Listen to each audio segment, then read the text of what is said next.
This week on Bros, Bibles, and Beer. Is there Christian drama? Where is that smell coming from? I could sense It's Courtney's Instagram. It's Courtney's Instagram. Gratitude naturally does come out of a kid that feels really loved. And that's why I love worship, because I am so wired for devotion. I think we all are. If an idea or a concept is bearing good fruit, don't throw it out just because it's not a part of the team you're on. You would have grown up to be an adult who naturally felt connected to something greater. So if you don't have that, you have to recreate that in healing and in resolution. That is probably the biggest thing that shifted what I was taught that Christianity was for me. You have a society that is bent towards individualism. You have online presence, social media that fuels narcissism. And so it becomes a natural byproduct that you would say, well, I want the things that I like and that make me feel good. He did it! Can you tell them more? I can't remember. I can't think of it. Oh. Good, move your mouth. I'll make the words come out. Can you guys help me? Yeah. I can't. This is hard.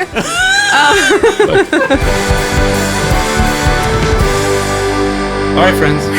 It is happening. You know what? Hello. I like that big deep feel like- breath. Yeah. Getting started here. Wait, hold on. Centering Okay. breaths. Is she even allowed to talk? Oh. I mean, shout out to James. We got his permission to allow his wife to come on the show. Oh, thanks, James. So that we can correct her James is while like, she listens. For a I'll while. allow it. Wow. Court, thanks for joining us. Courtney Lancaster. gosh. Let's start off with a little cheers, huh? Cheers. Hey. Two of us are on the couch, not drinking booze, real Christians. Two are drinking booze, questionable Christians. Oh, mine does have a little bit. No, it does. Yeah, just a little. Skosh. Where sin abounds, grace abounds all the more, Andy. Ah, well, And you need to know how big the grace is by how horrible you actually that's are. how it works. Can you actually How can you experience know? all of the grace? Sin more, grace more. I will say as well. Oh, everybody drink. I did it. Wait, what's the... I don't know this one. Yeah, this is Zach's performative It's a statements. total I guess we don't have to performative. cheers all. We can just drink. I was Yeah. wondering. I will say. When will you is say? wor- Yeah, then say it, Zach. I say, now, is it worth... Oh, it is worth mentioning. I am identifying as the divine feminine so that the Billy Graham rule is in effect. So Courtney and I... Important. Oh, Courtney in the room together with just us, Billy Graham is sad in his grave right now. but it's not just you. It's all of us. We're all here together. We're all the divine feminine. Well, is that what no, you're saying? I thought it was just one-on-one. Wasn't that the rule? If it's one-on-one, if you have lady parts and I don't, we can't be in the same room together alone. This is the Yes. problem with the Billy Graham rule is it's different definitions. Oh. I don't even know what to believe about When it. at a church that I used to lead worship at, you couldn't even ride in the elevator with another man. Period. Unless, If it was just you and him, you couldn't ride in an elevator or a car. But an elevator, he would take the stairs. He would be noble enough to take the stairs. and on the Sabbath, they have that guy to push the button for you if you're in there with a Jew. It's exactly right. Yeah. Perfect. I don't remember the name a of that. great It would have been start. better if I remember the name of that individual. Who's the guy that does flips light switches Oh, so that Jewish people don't violate the hyper-Orthodox don't violate right. the Sabbath? There's a name for that. I don't know Yes. what it's called. Let us know in the comments. Okay. Okay, so I know we talked about this already, but I'm glad you came on because your recent post got so much traction on Instagram. Yeah, it sure did.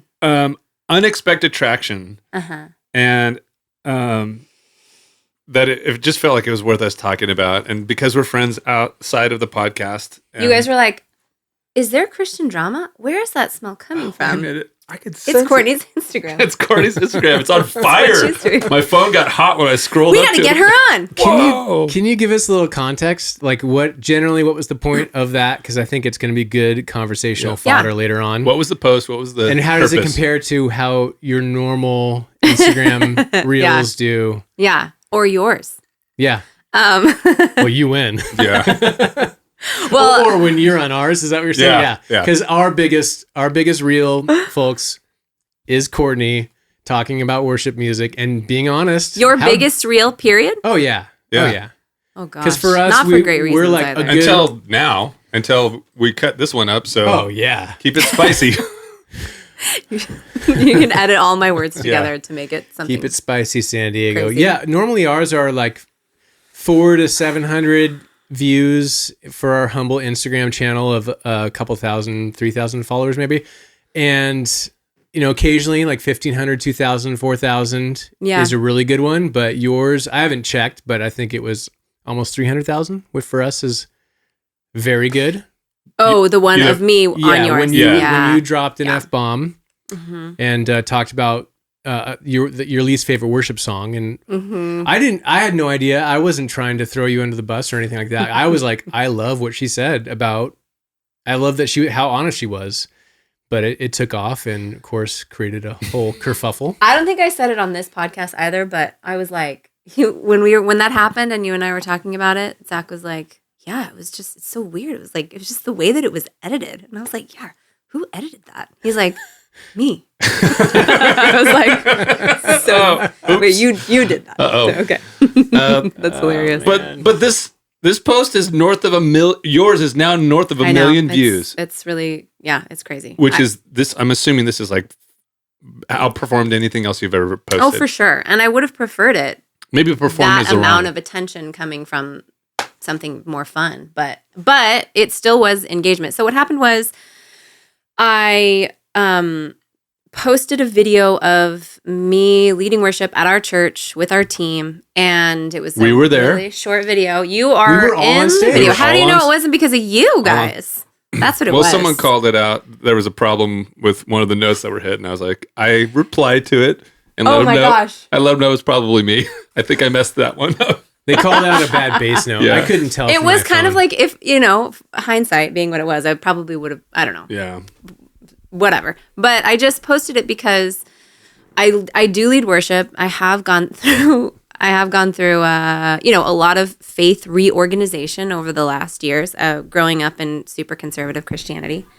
And people that know me know that. If you have followed me, if you listen to my podcast, you know that. And it's generally the space that I'm trying to create with the work that I do is a space that is safe for questions and wrestling, and not only questions and wrestling and doubt, but like actually landing in different places than what you were taught. And so somebody asked me, because I know you, how do you lead worship when like you don't, I know that you like have landed in different places than like conservative evangelical Christianity. And I thought that's a great question to answer publicly. And I remember kind of going back and forth about it for a couple days. I'm like, this might be a little, I don't know, something. Spicy. Yeah, my parents would not like that. And I like sort of went back and forth. And when it was Thursday night, I was like, you know what? I'm just going to write it. And like, maybe it will help other people in ministry kind of feel like they're not alone, or like if they're in a similar place that, that they're not alone. So I like wrote it. And I remember like we went to bed early that night. I like shut my laptop, put my phone away, and I like went to sleep like a dumb, like, well, that was nice. And then I woke up the next morning. The internet is full of goodness and joy. I was like, this is going to be received well. Cozy. So glad I put myself out there. And then I woke up the next morning and it was like, what the hell? Like, 15 text messages. Have you looked at it? It was like, this has whatever. It was like 125 comments and like 300,000 views. And this was 10 hours later. And like the first crop is always like your best friends that are like, Courtney, this is so great. We love your heart. And then the next crop is like, wait, what do you mean by this? And then after that, it was like so much hatred, so much judgment, so many assumptions. I had to have my assistant, by 10 a.m., I was like, can you just, if there's any like direct attack or like anything that's just like heinous towards me or like the band on stage, like, can you just take that off? What do you mean the band on stage? Yeah. No. It wasn't anything like that. I'm kidding. There was like the one that you saw, but mostly. I wish there was. I wish we would have taken some of the heat. I actually wish that we hadn't have deleted like some of the heinous ones, just because I'm like, oh, I wish I would have that proof, but she did that, and then I kind of like checked back in over the weekend, and it was crazy. It was like creeping up fast. Can you just like briefly summarize what the post was about? Yes, I had said, I think now I know it's called rage bait. The actual caption that I put on the video was like, how do you lead worship when you don't agree with all the points of Christian theology?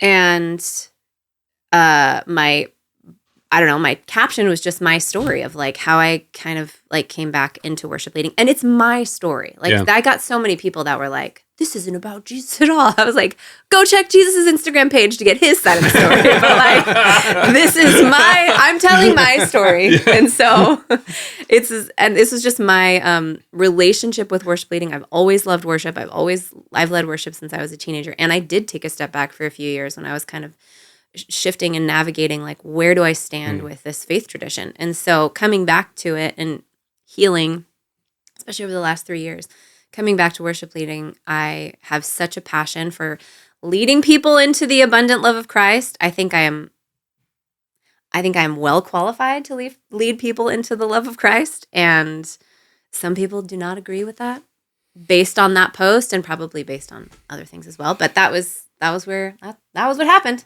Oh, man. Okay. So, because of that, tell me. I thought it would be fun for us to play a little game. This is never good for Colin and I when Andy says, I thought it would be fun. Oh my gosh. I've heard some of these games before. They Colin, throw you off. Can you bring this up? Now, I'm going to need your help here, Courtney, because you're gonna do some reading. Okay. When I went through today and I combed through all of the comments, I didn't dive into the replies as much, but I just grabbed the comments. Like main comments. Okay. And I chose the winners, and here's what I realized you stumbled across, which is the Holy Trinity of Christian Outrage. Yes. Religion, gender roles, and the Deconstruction movement. Oh, gosh. So, go ahead and hit the next one here. Hey everybody, it's time to read Mean Christian Comments. Okay.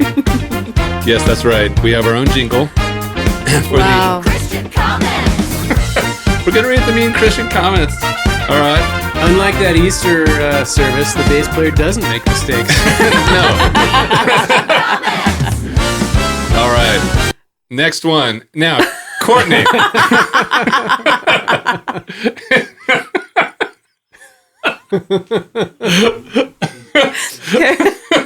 You're almost wearing the same shirt. This is weird. Wow. Okay. If you're just listening on the podcast, I'm sorry, I'm breaking the fourth wall. I'm doing this, but just go look at the YouTube. It's way better. Okay. So my face. I know. I need you to read these comments out loud, if you don't mind, and we'll just kind of go through them one at a time. This is taken from your Oh, it's post. From only my post? Only your post. Okay. These are for you. Thank you. Yeah. Great. And you can read them in whatever tone you like, but I prefer customer service. So wait, give me an example. What's customer service to you? Why is a woman leading the church? Is this biblical? Yeah. Okay. So that is an actual comment. That's an actual comment. These are all actual comments from your post. Why is a woman leading the church? Is this biblical? Perfect. Okay. Next. It's a good Allie Beth Stuckey voice. Oh, okay. Yeah. Do that.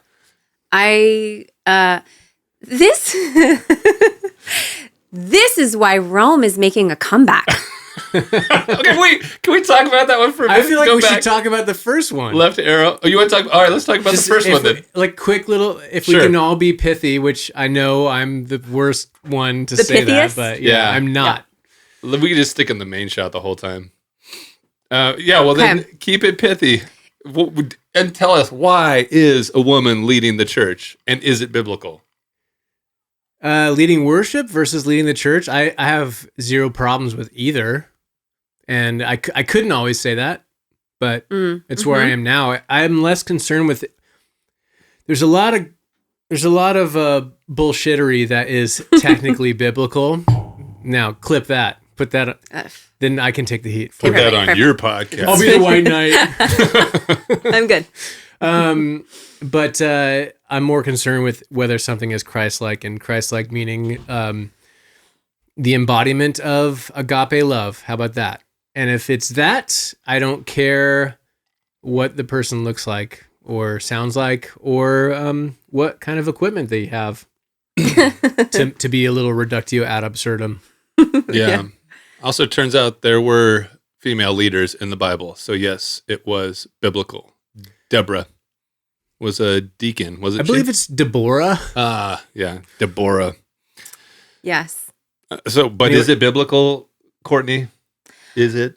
I think your answer is great. I also feel like there are what will probably happen, or what I noticed happening this weekend as I was reading some of these like comments, was I was just like, it is not my platform nor my calling to like talk anyone into any of this nonsense. But yeah, That's okay. You don't have to answer if it's biblical or not. We But already you kind of pointed proved out that it is. There are definitely ways where it is biblical. I know I did the whole like deconstructed Christian dismissive of that phrase, right. But even if you weren't, yes. Yeah, if you need biblical examples of women leading, women being apostles, you can find them. And people will usually cite Paul saying these women need to be quiet and cover their hair and stuff like that. And that's always my experience has been, that's a very specific thing for a very specific group of specific situations that were happening there. Totally. And that's not general Yeah. It might not revelation. It probably wasn't even Paul, because those are the harshest gender roles, I believe, are from the later letters, which a lot of scholars think were written in Paul's name by somebody else. So that's another thing to chew on. But Yeah. All curious if Colin, you have any pithy? Okay. All right. Well, next Oh, time that you was say a no, hard make sure no. it's towards. Make sure does it's that on a mean? microphone. What does it mean? read it. All right. Okay. Okay. Oh yeah, this one here. You can redo it if you'd like. And take two. This is why Rome is making a comeback. It was a big guy that said this too. Hey, big guy. What do you mean a big? What do you mean? Is this why Rome is making a comeback? Me? What do you mean a big guy? Like a big I channel? mean, like the Oh, picture. like a large dude. Yeah, like a large dude. Oh, I thought he was like famous. By the way, I made the decision to not attribute these. Okay. It's like not reading the Assassin's Manifesto. Oh. You know, they don't do that. Yeah, you could make an argument for like, hey, they posted in a public forum. The world deserves to know of their nonsense, or if you like it. But also, you're giving them free I just promotion. didn't want to do it. Yeah, I don't want to do that. I Anyway. did like But- I liked your comment, and you kind of just made a joke about it. Like, me, I'm. Wow, I got a lot of power. I could bring Rome back.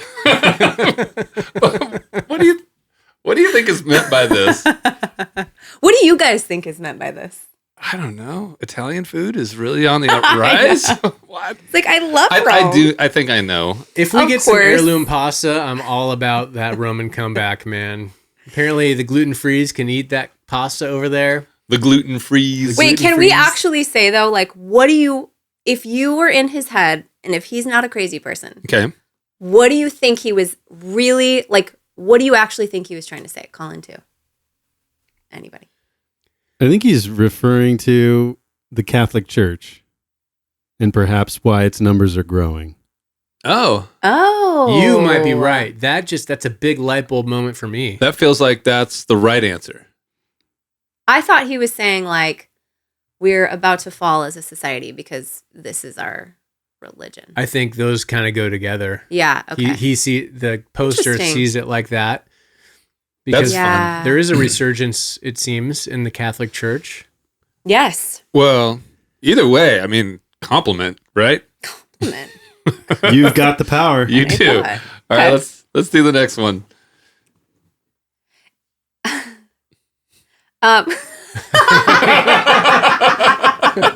I had to read it first. Okay. I have a feeling you make it all about you in church music because you can't make it in the secular music industry. Secular. There are people who are guilty of that. Are you Scandal. guilty of that? Well, No. maybe that's true. If I was being, you know what? This is the truth. All right. If I was being paid millions of dollars to be on a popular stage at Coachella, I would do that instead of sing last Sunday. Oh, if it was an either or? Yeah, Do any of us So disagree? maybe you're right, sir. If I was invited to Coachella, Or ma'am. Or ma'am. I don't think a girl would. I think that was a lady. Was it? Oh, Yeah. sister. The pearl clutchers of Gosh. Christian doctrine. But defense. also kind of cool that she thinks you could even participate in secular music industry. By the way, does that mean? Okay, here's what I think that What means. if she was saying it sympathetically? She's like, oh, honey. Feeling. Oh, man. You can't, huh? And you really want to, poor thing. What if it was like a nice That thing would to be say? fun. Yeah, sweet. Let's say that. By the way, for people that haven't seen the post, your voice sounds fantastic in that Thanks, post. buddy. And that's not abnormal for the way you sound. Like, legit talent. Thanks, friend. Every time I hear or see the word secular in this context, I think of in Arrested Development where they meet the fundamentalist Christians and the wife is like falls for Michael Bluth. Oh, yeah. And she's like, teach me the ways of the secular flesh. I always think when I hear someone say the word secular music, I'm like, oh, you don't listen to secular music, do you? At all. Oh, So you don't really that know is a giveaway. what You you're are talking- totally right. Yeah. But yeah, By the way, sorry. I don't disagree. If somebody was like, hey, we need a bass player, we need a drummer, can you just stick to the click? We're going to pay you X amount. It's like, okay. Yeah. I mean, that's a I've good been paid to play at other people's churches and ditched my own church for that Sunday before, which is worse, point. Yeah. Which is worse. Coachella or another church. Committing church adultery Or church doesn't work. We're working on it. All right, next one. You're not getting famous, sweetie. Oh my God, sweetie is just so. Again, what if they're actually being kind? Aww. Oh, you're not getting famous, sweetie. She's looking out for you. She is. You know what happens to famous people? Yes. Crash and burn. Justin Bieber. Let's name a few. Britney Spears. Ariana Grande. The guy from Queen. Oddly enough, Ariana Grande, not very big at all. No. Size-wise. She's living a lie. Tiny girl. Clearly, this person has thoughts about why you posted what you did. Yes, to get attention. Honestly, I wish I was that smart. I was like, oh, is that how you do it? You just post something crazy out- like that? We just need a viral post. Yeah. You Rage just push bait just comes naturally to you. Let's just get one of those. All right. Sweetie, like the kind version is she's like cooking biscuits and like making meatloaf for you. And it's like, oh, sweet. Yeah, honey, bless your darling. heart. Bless your heart. Yeah, Oh, totally. you ain't getting famous. Yeah. All right, next one. You're using a church to sing. You're using a church to sing. That's it. Go to a karaoke bar. Oddly enough, Oh. All that's happening here, you're using a church to sing. That's it. Go Yeah. to a karaoke bar. We are your backing band. Right. Yes. We already do this. The irony is that in other venues, we are your backing band. You are my karaoke bar. Yeah, Yes. we are. Yeah. That's true. Yeah. I, sir, take offense to that. Oh, we all do. We all take offense to by that. the way, yeah, I had it. I lost it. It'll come back. Okay, but let's just think about this. So what does it mean to sing in church but not sing as if you should be going to a karaoke bar? So she's saying you're not Or he. a real, or he. They are saying you're not a real Christian, or you don't deserve to be up there, or like you don't actually really believe what you sing or whatever. And you're just using the church so that you can. I think it's people have a reaction when someone sings too well. People have a reaction when someone sings too well.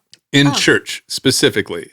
Now, there's a version of this which is over singing, overplaying.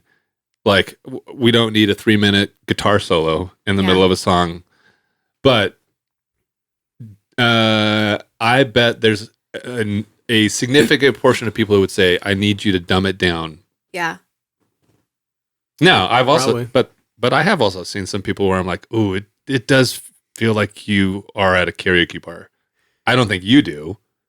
But I maybe have seen that's those. just because you're my friend. Maybe that's That's how fine. it is coming off to some people.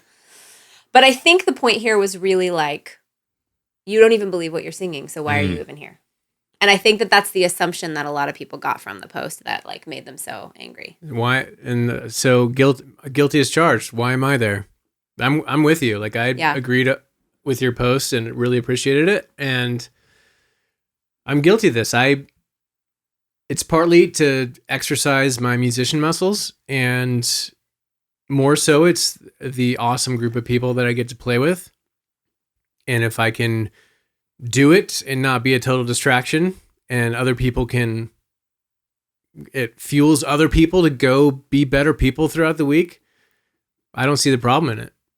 But And there's something like you connect to the heart of the story. Like it's not like when I say that there are different like points that I don't agree with, and we can talk about that later. It's the assumption was like that I don't believe in any of it. Yeah. And if my interpretation is different than maybe some of the main evangelical like interpretations, that doesn't mean that I'm not like fully passionate about the story that we're telling. right.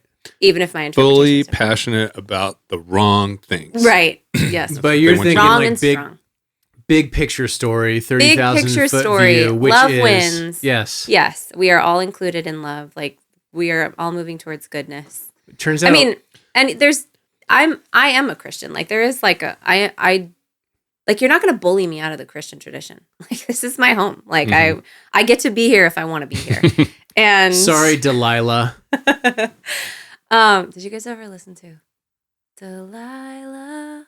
Does that sound familiar to anybody? No. Nope, I thought you were wrong going to do plain podcast. white teas. Anyways, Oh, Delilah. the radio DJ. the radio. Yeah. That's everybody's grandma. Yeah, that's right. She was If we imagine that she's the one saying all of this, I feel like it gets way less mean. This one goes out from Steve to Jenny. Jenny, Steve wants you to know that you're the apple of his eye, and he can't wait to spend the rest of his life with you as soon as he gets out of prison.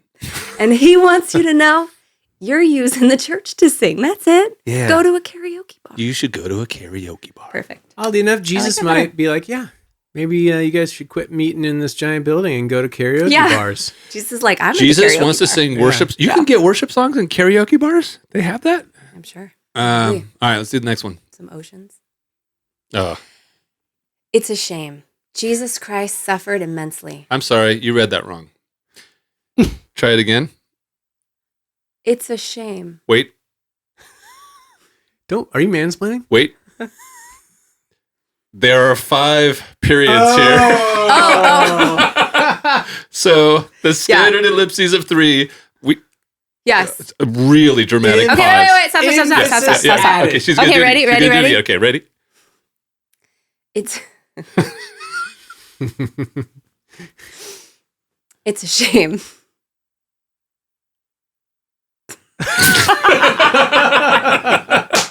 Okay, all right. Jesus Christ suffered immensely just for some people to call themselves Christians and to step away. I So- think Are those scary saw quotes? This Didn't was a she dude. say step away? Oh man, I'm getting that wrong every time. Didn't this person say to step away and go on a healing journey? No, this was the full. I'm giving the full. Was it? Yeah, I'm Okay, then making maybe sure that I was give the another one. entire comment. Yeah. Although they kind of allude to it at the end, like maybe something else is coming. I don't know if they replied to their own comment. They might have. Like I said, I didn't dive into the replies. Oh, we didn't do it at the end. Call themselves Christians and to step away. And scene. By the way, the picture that Andy chose for you is perfect because you can interpret it like, oh, interesting thought. And you can also interpret it like, what the fuck? It's great. Yes. I did this while I was in a very important meeting, and I pawned off things that were supposed to be Maybe happening you shouldn't say that. to somebody else. What if they're listening? They might be. Oh, gosh. Google's always listening. Okay, well, let's just unpack this. Oh, this one Are is- you? Would you call yourself a Christian? Yes. And have you stepped away? I mean, I stepped away from the religion of Christianity. I stepped away from the Christian faith tradition. I mean, I never stepped away from my relationship with God and Christ. So I don't know. What's the answer to that? I would say yeah.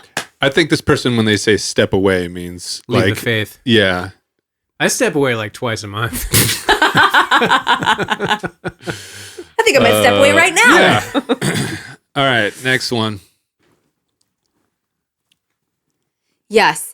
Incoherent feelings over faith-based New Age psychobabble. Oh, this is my favorite. This is the one I get. This is the one I get the most. Ooh. Yeah. What do you mean you get the most? When any pushback I get from family members Mm-hmm. and from concerned friends is like, you have lost your way. You're heading into New Age, whatever, nonsense. So that one I feel like didn't surprise me. I was like, yeah. What do you think in particular, either about that post or even outside of it, just that topic, do people tend to react to? What are they reacting to when they say that? I never studied New Age, like what they believe, but Just comes naturally. it's just like rage baiting. But I do feel like what I think they're saying, excuse me, is forgive me if anybody practices New Age and you're listening. I can't imagine the dudes that do that. But let's just say, I don't know exactly, but I think that it's like you are the source.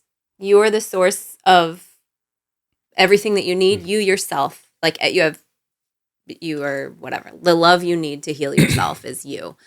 And so in healing, in like actual trauma resolution, you do build a relationship with yourself, because kids that had healthy, secure attachments to your loving caregivers that were attuned and present, and rupture and repair was a standard, and you would have grown up to be an adult who naturally felt connected to something greater. Mm-hmm. So if you don't have that, you have to recreate that in healing and in resolution. And that is probably the biggest thing that shifted what I was taught that Christianity was for me. But to some people who don't understand it, it sounds to them like I am substituting something other than Christ. New Age. Yeah, it sounds like I've sounds like New Age Psycho-Babble. Yes. And what's the bummer with that is that kids that did have that and that do naturally grow up, and they don't have as hard of a time like connecting to the idea of something bigger than them because they had it growing up. Oh. So so what's unfair is like when you didn't have it, and you have to work your ass off to build it. For it to, like, for the Christians in my life to disperse from me, not all of them, but some of them, because I started to learn my actual, like, value as a well-loved child of God, and just write me off as New Age is tragic. It's still tragic. It's a shame. Does that make sense? Yeah. You start to learn and believe in your true value, and it's interpreted as, well, she doesn't think she's a vessel for destruction now. Like, this is a problem. It's so gross, but that's part of it. And I feel like if you can join the truth over team way of thinking, where it's like, if something is true, like if you tell your kids, like, there's nothing, anything else, any other worldview has to offer except for the specific one we've given you, and they happen to get to know somebody that maybe is a New Age woo-woo type person, but there's some truth. There's a reason people gravitate towards that stuff. Totally. It's there will be some elements that are true, and you don't teach your kids how to identify, like, oh, keep what's true. Right. And you don't have to, like, go and join a different team. You can just keep something that's true. Yeah. But then they're like, oh my gosh, I feel like like in my context, I feel like I was lied to, like, because I'm seeing these people that are different or other or have a different interpretation of scripture. And there are some things that are demonstrably true about what they're doing. And then that's what makes people want to throw baby Jesus out with the bathwater. Drink your drink. Drink your drinks. That's another drinking phrase. It's a exact cliche. Mm-hmm. Mm-hmm. But there is the concept of post-Christianity, which is where people... Like postmodern Christianity? It's called post-Christianity, and it's effectively, the concept is that you strip out only the things of Christianity that you like, and to whatever degree you want. Totally. And then you construct your belief system around that. Mm-hmm. And so the problem is wait, what's wrong with that? Well, the other option is some of us. Yes, something doesn't resonate with you anymore. It actually goes against the science that's healing you. It goes against the things that you feel are true. It also goes against the things that I feel like the Holy Spirit has led me to when I've been in my own relationship with him. But you need to stay there to belong. Like you need to like that line of thinking is, I would have to like betray so much of what I learned in order to Yeah. belong. It does feel like there's a point though where you can. I saw a quote recently which said, if you never disagree with God, you might be worshiping yourself. That doesn't, okay. And so the idea is, I can put someone who is an alcoholic into the description that you just gave, and they feel it and they love it and they know it, but it's destructive. It's not true. It's not good for them. Right. So it can lead to justifying bad behavior. It can, but what we know about, again, kids that are deeply loved and that are really taken care of, they don't naturally grow up to be people that are missing the fundamental sense of connection that leads to addiction. So I hear that, and I understand that there's like so much fear there. I chose something like addiction because it's an easy one, but we can just like any sort of unhealthy thinking. I'm someone who tends to, I'm misogynistic or bigotry or whatever. Like I'm racist. I have all of these things that like I've justified in my mind. Racist and I know. misogynistic? I've got it all. It's quite a menu, triple Andy. threat guy. But It's his own holy trinity. it's my own holy sin. trinity of sin. Yeah. But yeah, so at some point, I think the pushback comes like, some things of Christ are universally true. Some things are very specifically and only true. Like Jesus is the only Son of God.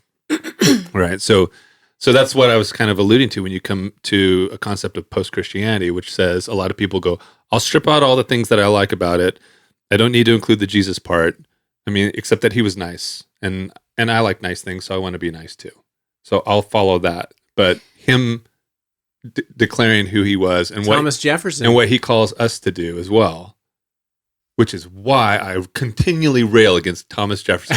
How many times have you heard me be like, that guy missed the mark? I hate that the Thomas Jefferson Bible exists. Yeah. Andy's always saying this. Yeah. He stripped out all the miracles. Oh.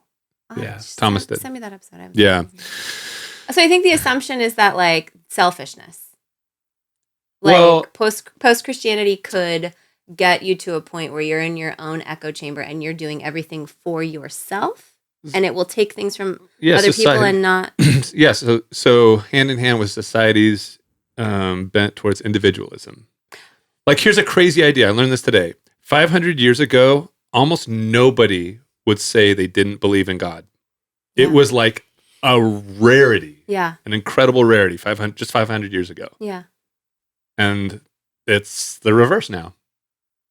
Like, it's, I don't know, what would we say, 50-50? I actually don't know what it is. Like, I don't Yeah. maybe know. not 50, maybe not that much. I But, think- but how about this? It is Yeah. not a rarity. Right. Yeah. It is not a rarity. It's not at all. rare. So, so what that points to in this concept of, I'm not trying to teach you guys. I just heard this today. I thought it was interesting. So if I sound preachy and teaching, Evangelical Andy. stop me. Everyone calls No, him the that. concept is, it's not my concept. I'm just telling you guys what the truth Totally. is. That's all. Totally. Right. Thank you. Finally, Yeah. somebody. Yeah. Yeah. When But- you're ready to but- get away from your feelings and join Andy's Totally. But when I heard this, it Totally. did resonate with what kind of I've been sensing and seeing, which is you have a society that is bent towards individualism.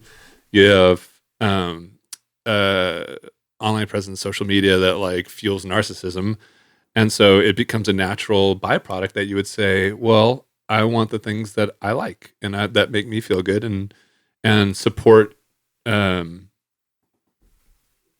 the worldviews that I'm comfortable with, and so I don't have to deal with something, like I said at the beginning. I don't have to, if I have a disagreement with God, then that's not God. So I'll just disregard it. In my experience, it's been the opposite. If you if God agrees with you at all, like you are wrong. You are wrong. Like God does not want to give you what you want. Like you'll know the will for your life by the thing that sucks the most. Oh, By the hardest path. And like I've seen like the fruit of the opposite. I would say, again, even if we're talking about selfishness or narcissism, both the fruit of a child who literally was raised without a sense of enough connection and love. So there is something, my standard does come from the Bible verse, like the fruit of the Spirit is love, joy, peace, patience, kindness, goodness, faithfulness, gentleness, self-control. And so I show off. I'm going to sing it because I will. I do invite people that are concerned about me to judge the fruit of my life because again, I will like keep harping on this concept. A well-loved child grows up to be an adult that naturally wants to contribute to the world around them. Selfishness is an issue for those with an inner lack. And Jesus invites us to become well-loved children. And when we really understand our identity as modeled by Jesus, we naturally want to give to the world around us. I mostly believe that. I mostly believe that. I don't think that it's only like the deeply wounded who fall prey to narcissism and individualism. It could be no other way. It comes from wounding. Oh, wait. So like, unless we're getting into original. No, not original sin. No, okay. I would just say that you can have people. Well, it depends on how much you think we as humans can be influenced. Yes. It could be like an original wound, or it could be a tiny seed that just kept getting watered by culture. And I would say that... Is that what you're saying? Yeah, I would say that eventually, if you allow yourself to spend enough time in those mechanisms that are designed to fuel that in you, some aspect of that, we could all fall prey to that. I think we could all do that. And I'm not saying this is not the version of we could all be Hitler. That's not the same thing. But I am saying that, like, we as flawed humans, I guess most of us in the room, flawed humans. Yeah, must be hard for you. I do think that potential could exist within any of us. And so if we fall prey to that, some are maybe stronger than others in fending that off or tend to avoid those types of things.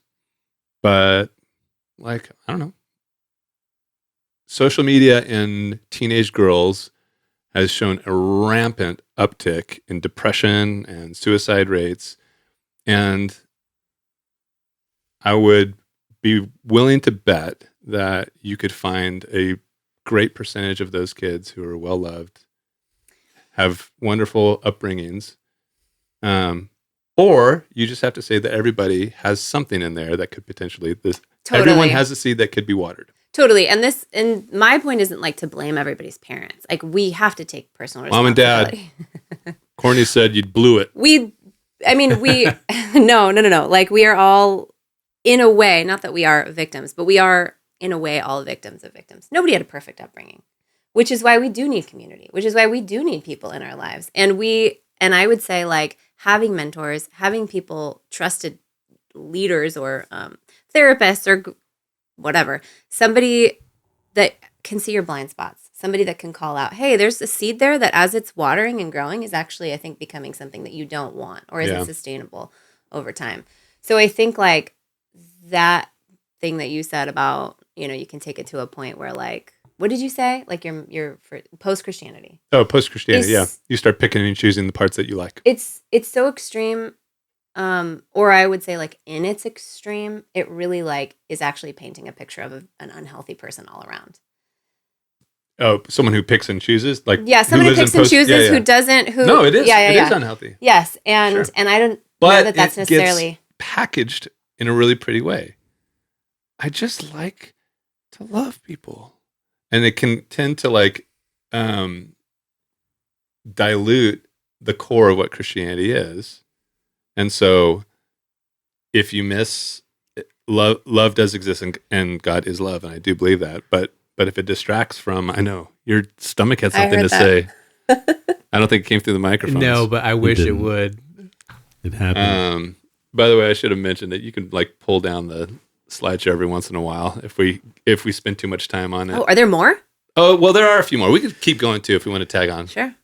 But I didn't want to cut you off. No, I'm so it's sorry. okay. I feel like we kind of Yeah, Like we. I think you guys had a good, healthy we rode that merry-go-round for a while. dialogue. Yeah, Yeah. I like Okay. it.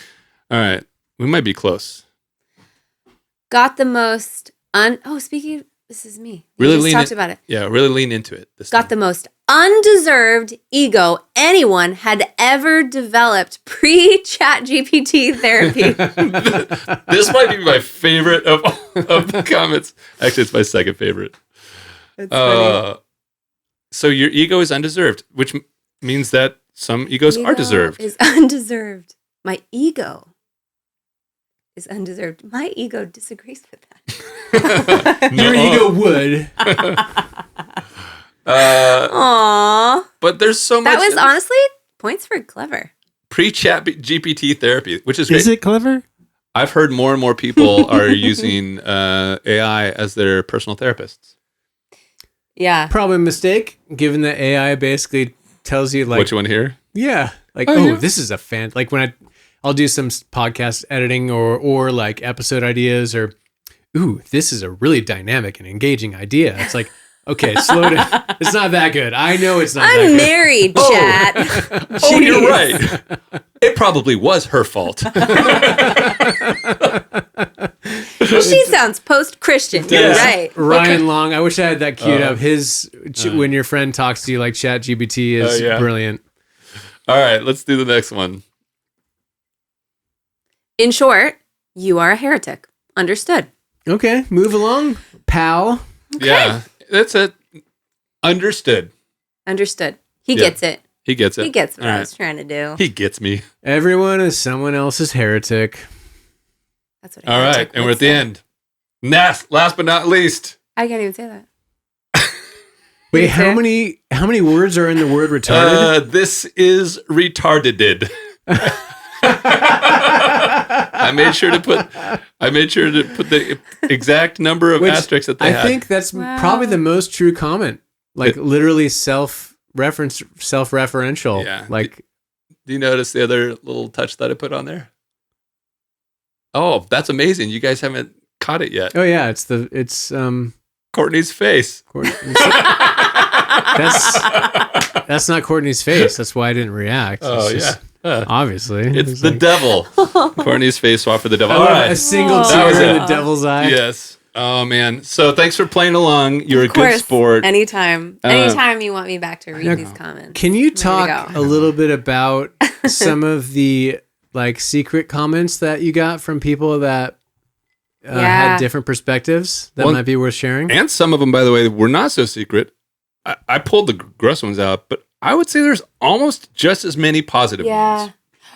Yes, there is now. Yes. Because you dumped all the bad ones. Yeah, Oh, there was. man. I think it was Monday.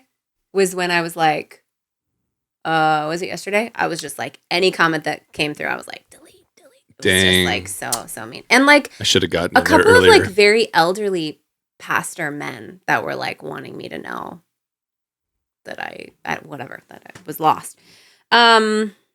Yeah, so I got a lot of DMs and a lot of comments on the post about like, thank you for saying this, like this. The DMs that I got were more involved and personal about like, I'm really struggling.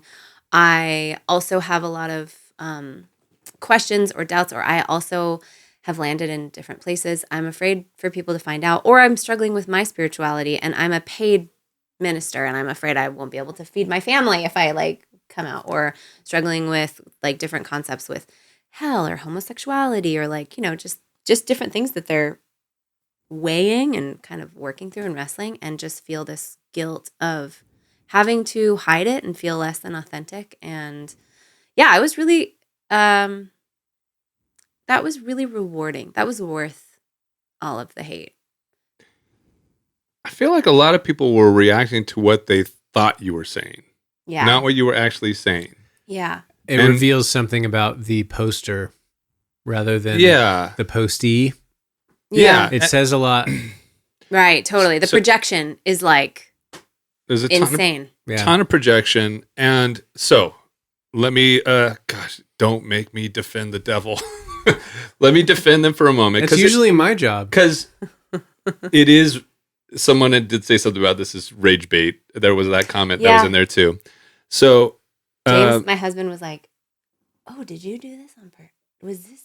Did you rage?" So it is, it is vague because you don't say, you just say Christian theology, parts. I can't remember if you said parts of Christian theology or Christian theology. I think you just said parts like all of it. I don't agree with all of it. I don't agree with all of it. Yeah. Meaning there are parts that you do not just, that you don't agree with. Yeah. So you don't have to if you don't want to. I was just kind of curious, like in general, was it, hey, there are some like non-essential things that, by the way, lots of Christians across the world don't agree on. Right. Or is it like, well, there's core Orthodox Christian theology, like salvation-based pieces that I don't agree with. Yeah, totally. Honestly, it's just pews versus chairs. I knew it. I can't. The whole time. I can't hide it anymore. I think we should go back to pews. You know, I was Back on to board pews. with everything you've talked about, but now that you brought that up, Throw this beer I don't in your know. face. I'm regretting asking James for his permission for you to come on the show. As you would. Colin, can you turn her microphone off, please? Yeah, I think I've wrestled with a lot of things over the years, pretty naturally and organically, I think, as anybody who was born and raised, and had a lot of like things to sort through. But I will say that, well, maybe, okay. You don't have to do the full list. If there's, if there's any one or two that are like sticking out to Yes, you. I will, but I want to explain like kind of how I got here. So James and I both, when we were in our late 20s, we started to feel like, I don't know, like, what do we think about this? And then we were like, shh, I won't say anything. Like, we're like, shh, like, no, you didn't say it. We're good. Like, we're totally Christian. We are worship leaders. We're good. And what we did was we really doubled down on apologetics. This was up at Bethel? No, this was before Bethel. Okay. Bethel was our double down, which is would not be. I know that that's also controversial and kind of ridiculous to a lot of people in and of itself. But I love where you're going. Apologetics. Deep into apologetics. My family has a history with apologetics. My family puts on apologetics conferences like to this day. Like we know all of the people. They've apologized more than anyone we know. Apologetics is like the study of the explanation for why you believe what you believe. Why you believe what you believe. And so, I mean, getting into like... did not need to finish your sentence. He did it. Can you tell them more? I can't remember. I can't think of it. And so Here, you just move your mouth. Timestamp that one. That one's going out. Just go ahead, move your mouth. I'll make the words come out. Can you guys help me? Yeah. I can't. This is hard. So, anyways. You good? Oh my gosh, we've lost him. I'm sorry. I love your damsel in distress. It's well practiced from years of actual How do I open this? How do I open this book? Andy, you caught it though. That's growth. Yeah. You caught it almost midstream, like, oh shit, I just told her. Just finished her sentence. You said growth, like I do that a lot to women. That's progress, though. Good job. Yeah, I guess buddy. Good job, fella. Oh my gosh. Sweetie. My point was we spent a lot of time. A lot of books that we, especially James has read a lot, my husband, a lot of diving really deep into like the why. And when you put the pieces together from an apologetic standpoint, it's like A plus B equals C. And this is why, and this is it. And that can feel really exciting. Biologically, we are wired to stay safe. Certainty is one of the best ways we can stay safe. And we're also biologically wired to belong. So when you are in a big group of people and everybody agrees on exactly why all the pieces fit together, it's like it's a temporary relief for your nervous system, except that I don't think that allows for like a soul's expansion or a relationship or an adventure with God even. It's like very certain. So anyways, that wasn't long-term satisfying or like helpful for what ended up happening, which was I had a lot of like trauma that I needed to work through from some heavy stuff that happened in my childhood that I had put off until I was like having panic attacks, thinking that I was being attacked by Satan and thinking that I was being, that there was demonic activity, and I was just like going so hard towards it and not realizing that like I had softening to do inside of myself. I had things to heal inside myself. My point in saying all of that is that the thing that really began to the kind of the thread in my sweater of my own faith reorganization was like how much we as Christians have to agree to our own shame and depravity as our identity, and how that is especially for the culture that I came from, the linchpin as to whether or not you can call yourself a Christian or not. That is the thing that I have wrestled with and struggled with the most, is like where shame comes from. Is it an original sin identity, or is it adaptive? And when I learned and through that was like the first thing I had to learn in my own trauma therapy, was like that I was allowed to be loved, that like it didn't magnify Christ for me to sit in an identity of shame and badness. And I was like it was a very conservative Christianity. So I don't know if maybe you guys, I don't know if you guys have had the same like deep like Christianity, like God is good because you are bad. We had the nice spin on that. Like, what's the nice spin? The nice spin is it was always kind of lurking, but it was. And again, this isn't a comment on my parents or anything. No, It was like evangelical sort of Calvary Chapel adjacent dispensationalist, like, like sort of seeker sensitive. So it wasn't super hellfire, but it was like a part of, it was lurking there. Yeah. So it definitely wasn't, we didn't wear the "you're a shitty person" on the sleeve type faith, but it was there enough for me to repent and get saved multiple times over my childhood. Right. At night. With the fear. When that's another. Because missing the rapture and stuff. Totally. But I also did the dive into apology. It's like my body knew something was coming before I did. Totally. And so I was drawn to wild? certainty and apologetics in a way that I just thought like, I'm just seeking for truth. And I've only unpacked that since then, where I look back, I'm like, oh, I was my doggy body paddling knew for that the seeds of me like questioning were coming. And so I looked for that certainty. So what's the Timothy Keller quote where he's like, "We are infinitely worse than we could ever possibly imagine," which means that God is infinitely better than anyone could possibly imagine. And that was how I was raised. And so when I talked about the songs that I won't sing, I don't sing songs that rehearse a shame narrative. I'm so sorry. That's fine. Tight It's quarters. cozy. Yeah, totally. Sorry. It was the mansplaining that did it. We've set a trap for you right now. This has all been a test. Yeah. And you failed. That is a wild. Tim Keller is like the kind grandpa of Reformed theology. I think he was trying to tell us good news with that comment. Yeah. And even if there's some truth, obviously, if there's a God that created the universe, way more powerful than I am. Right. So if that's true, yes, but then take that comment about like you're infinitely worse. Okay, fine, but is that what we see in Jesus' life and ministry? Like, no, you don't see any bit of that. Is that what you would tell in your the kids? Gospels? Yeah, like kids didn't ask to be born; they are here this to is be why loved. I deconstructed my view on hell. Is like looking at my babies and being like, just imagining like oh, look at this cute little vessel of wrath made for destruction. Maybe. I mean, if God ordained it. Totally. And obviously this is, again, another reductio ad absurdum. Please don't make that the new drinking game. I don't plan on saying that much more.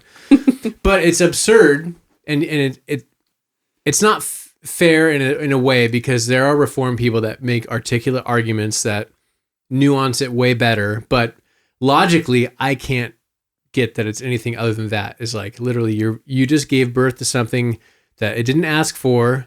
It's beautiful. It knows no right or wrong, and there's a good chance that if God didn't ordain it, that baby is going to hell forever. And what that does to your psyche and the way that it like actually connects your nervous system to an idea that like has to be true or else you could suffer eternally. Like, I'm not surprised at the feedback.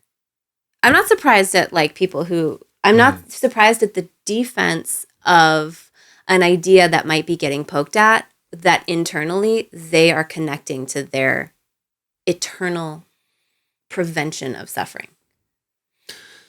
Again, it comes back to like whatever they think it was that you were alluding to, because you didn't ever really say it. Right, exactly. Which is even more proves the point. I'm like, oh, you didn't even know what I was saying, and you were like that angry. Like, the anger is a defense mechanism.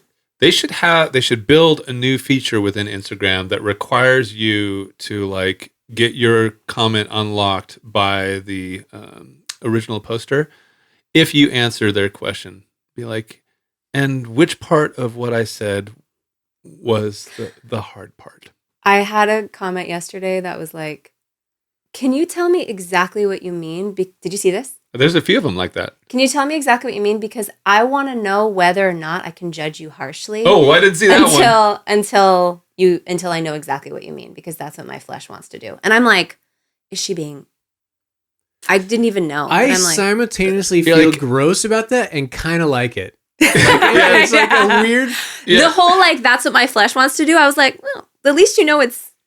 And also looking for more clarity. I like that. That's one where you're like, thank you. Before I judge you harshly, before I slander. Yeah. Oh my gosh. Yeah. So the songs that I won't sing are the ones where we are constantly apologizing or we're saying I don't deserve the love of God. That is my controversial stance. That's my statement. When I was on this podcast last time, I mentioned the song Reckless Love, which was really funny because in the comments they were like, Let's is cut it to a Reckless clip. Love? Stop. Oh my gosh. Yeah, that would have been great. That would have been great. Reckless Love. And, you know, everybody thinks that the reckless part is so controversial. That's, or scandalous. That to me, I'm like, I don't care about that. But it's the part where it says, I don't deserve it. And I don't deserve it. Like, can you imagine a little kid being like, I don't deserve your giving me dinner and tucking me in at night and like taking me to school. Thank you so, so, so much. Gratitude naturally does come out of a kid that like feels really loved. And that's why I love worship, because I am so wired for devotion. I think we all are. But forcing it and calling it obedience, like that level of gratitude. Yeah. And with the connection to how little you deserve it is not trauma informed. And even if it's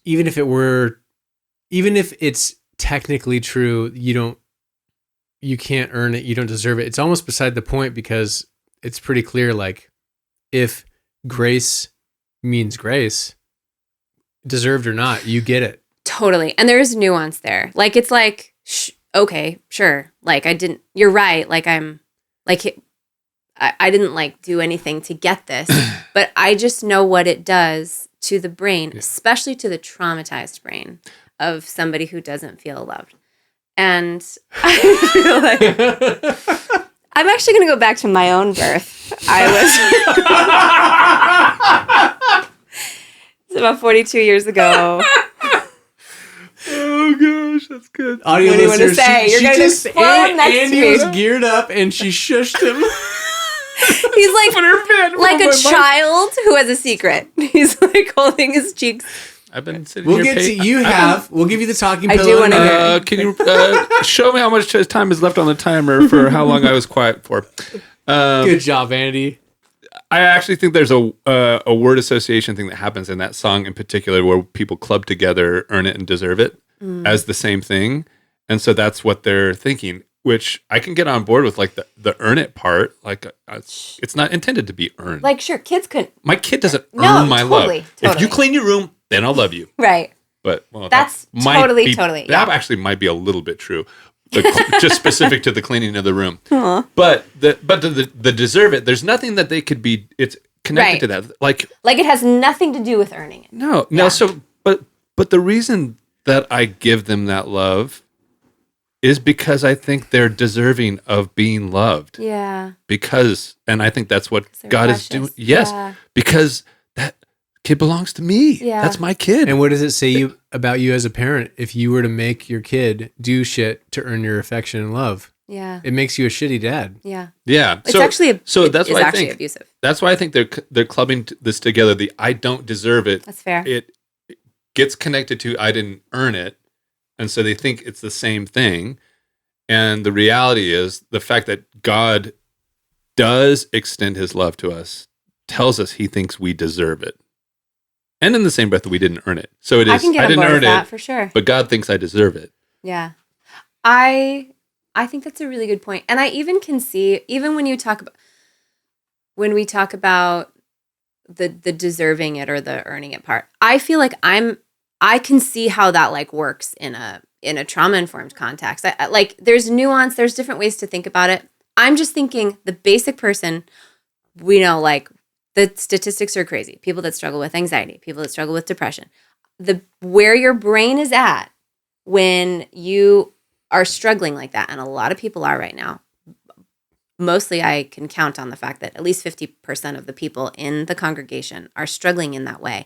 And what singing something like that does to your brain and the neural pathways that it like creates and reinforces is actually not healthy, and not healthy for identity, and is not a path that you want to reinforce for somebody that's trying to reestablish their identity as a well-loved child of God. So that's like, Yeah. And it is, I think most of the comments there was a lot of them that were very curious. Hey, what songs are you talking about? Yeah. I'm curious what songs you mean. yeah.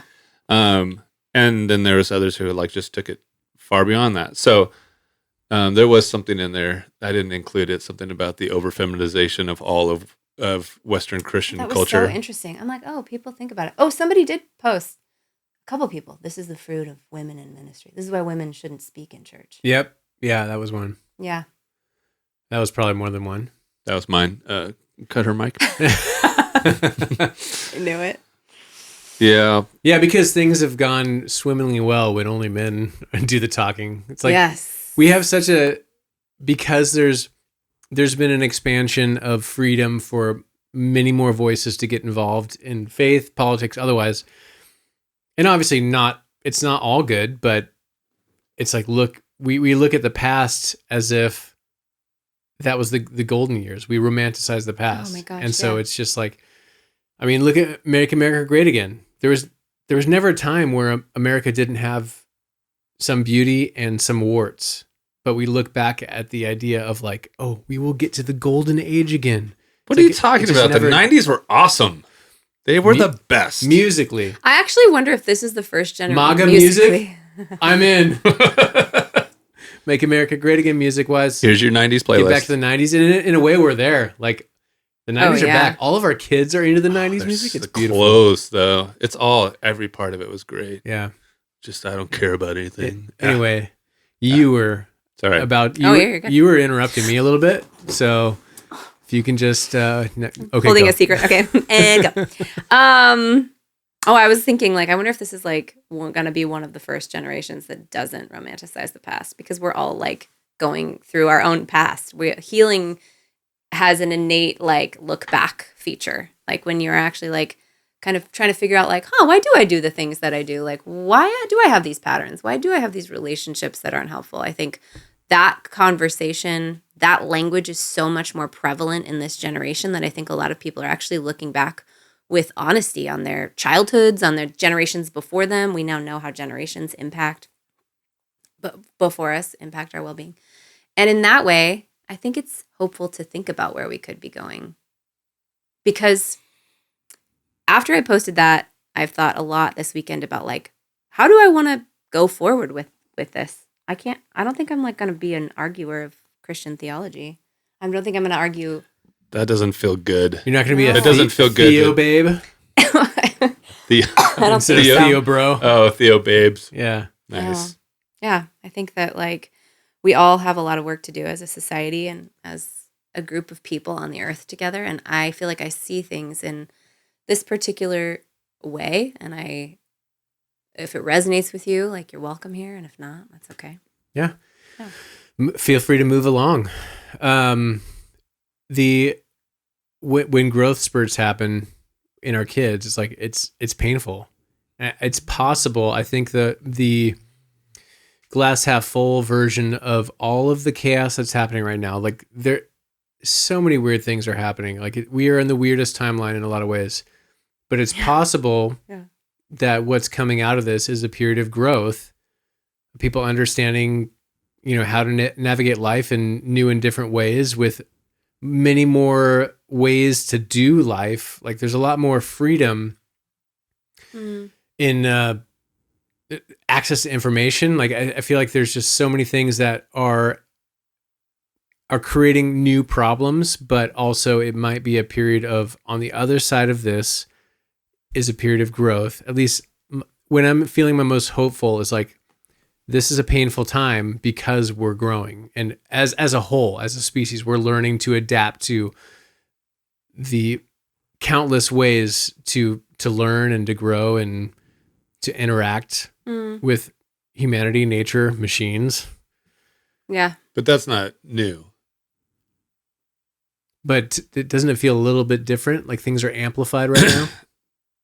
Yeah, because I think information is overloaded. Louder. Is fucking us all up. I think it's too much. This We're not is- designed to know this much. It might be too much too quick, but It's not even too quick. It's just too much. Like, Yeah. we are not designed for this much information. It's yeah. We're not built think to it's handle both. the woes of the world. So think about the amount of information that you were aware of when you were a kid growing up in the 90s. Oh yeah, isn't it something like we get more news in an hour than our grandparents got in a year? That's probably a conservative Yeah. number, I'm sure. Yeah. It's conservative because I was also thinking about this on the drive-in today too, where I actually paused. I don't know if you guys, when you're driving, are you typically listening to something? Yeah.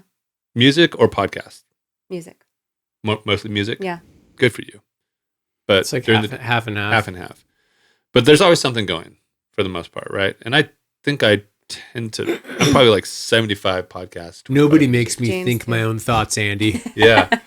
Well, but I was thinking about some things and I was trying to have that go in the background and I was like, I can't do this. And so I just paused it and it felt uncomfortable for a little bit. Yeah. And so I did my whole drive in, like just in my own head and having a full conversation there. And part of that conversation was like, oh my gosh, I'm realizing, like, I was trying to trace back what's the point that I realized that the internet makes me feel bad. Yeah.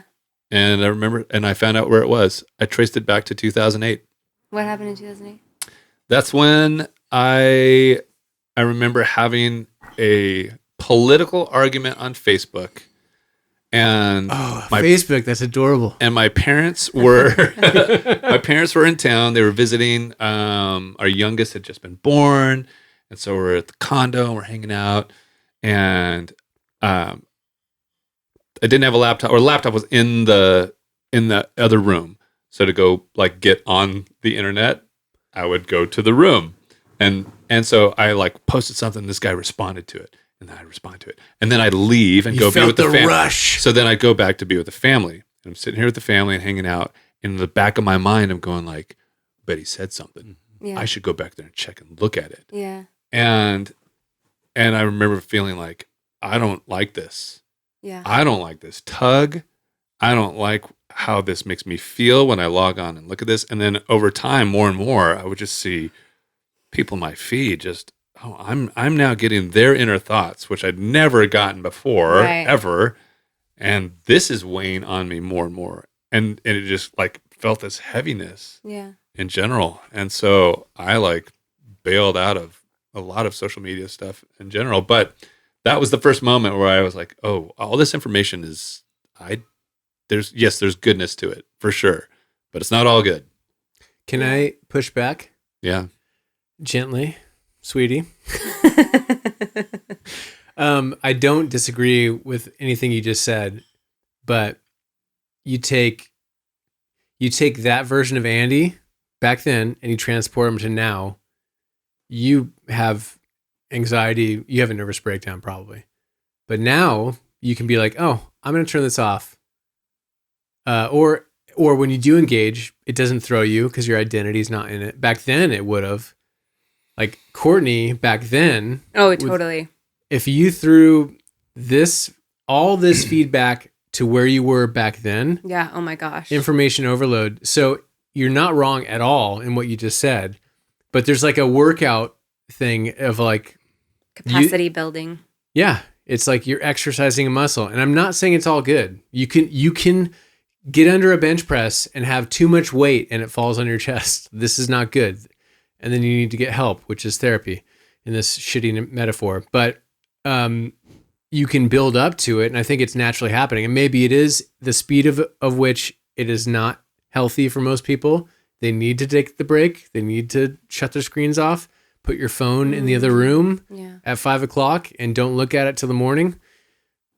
But humanity is adapting, and I can't believe I'm saying this. I'm trying to have like the glass half full outlook on all of this, that ultimately it's a weird version of the bent of history is, and I'm fucking up the quote, is geared towards justice. I think all of these things, like ultimately we're in like this stock market where it's like we might be in a severe downward trend in like humanity overall, but if you zoom out over all of history and like the amount of justice, and there's less climate deaths, or all, just take any metric, like overall of history, like we're in a better spot now than we've ever been. Yeah. Sure. And I don't want to like do. Those parts are good, which is why I didn't try to like broadly For say sure. everything Blanket else. statement. But I will zoom in. I don't think there's any study that tells you the more time you spend on screens, the better you're going to be. Yeah, I don't disagree Like with that. and that's the point. And the screens are information. Touch Is grass. that there? I think our kids are actually swinging against that. I'm Is that hoping. kind of what you were alluding to? Like, Yeah. Like I mean, I'm the same as you said that you were trying to be, which is I feel very hopeful for the future. And there's chaos. There's a lot of chaos now. But I think that like we are learning the value of caring for our mental and emotional and physical health more than ever. Right. We are seeing the fruit of what happens when you don't in real time. And so, yes. Because of information overload, it is poured fuel on. Okay, mental you're health. right. Colin has Andy. something to say. No. Oh, dang. Oh, come on, I could have Colin. sworn. Can you just say something? Just say something. That's my statement is not controversial. There's plenty. No. There's plenty of studies I'm- that point to and that that's what I'm say saying. like I said earlier. I'm Totally. not, Yeah, I'm not you're right. disagreeing Yeah. with you. Yeah. I don't disagree with Okay, that. I can as say well. something. Yeah. The progressive, not in this sense of progress the way Christian evangelicals will use it, or people will say, I'm a progressive Christian. That's not Not what you're saying. why I'm introducing the term.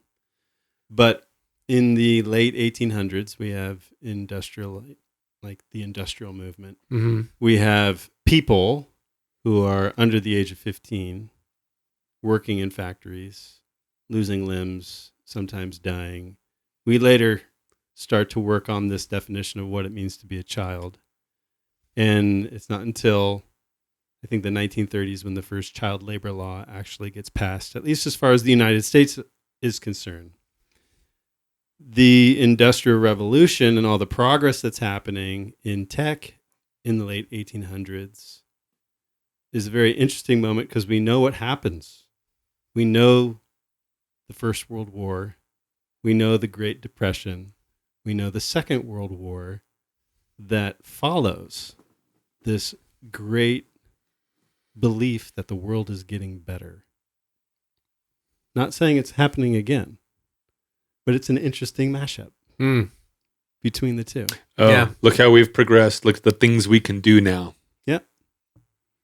So again, I'm not suggesting World War III is around the corner at all. Not a conspiracy theorist. But if history repeats itself, would I be surprised? No. And it would probably involve robots.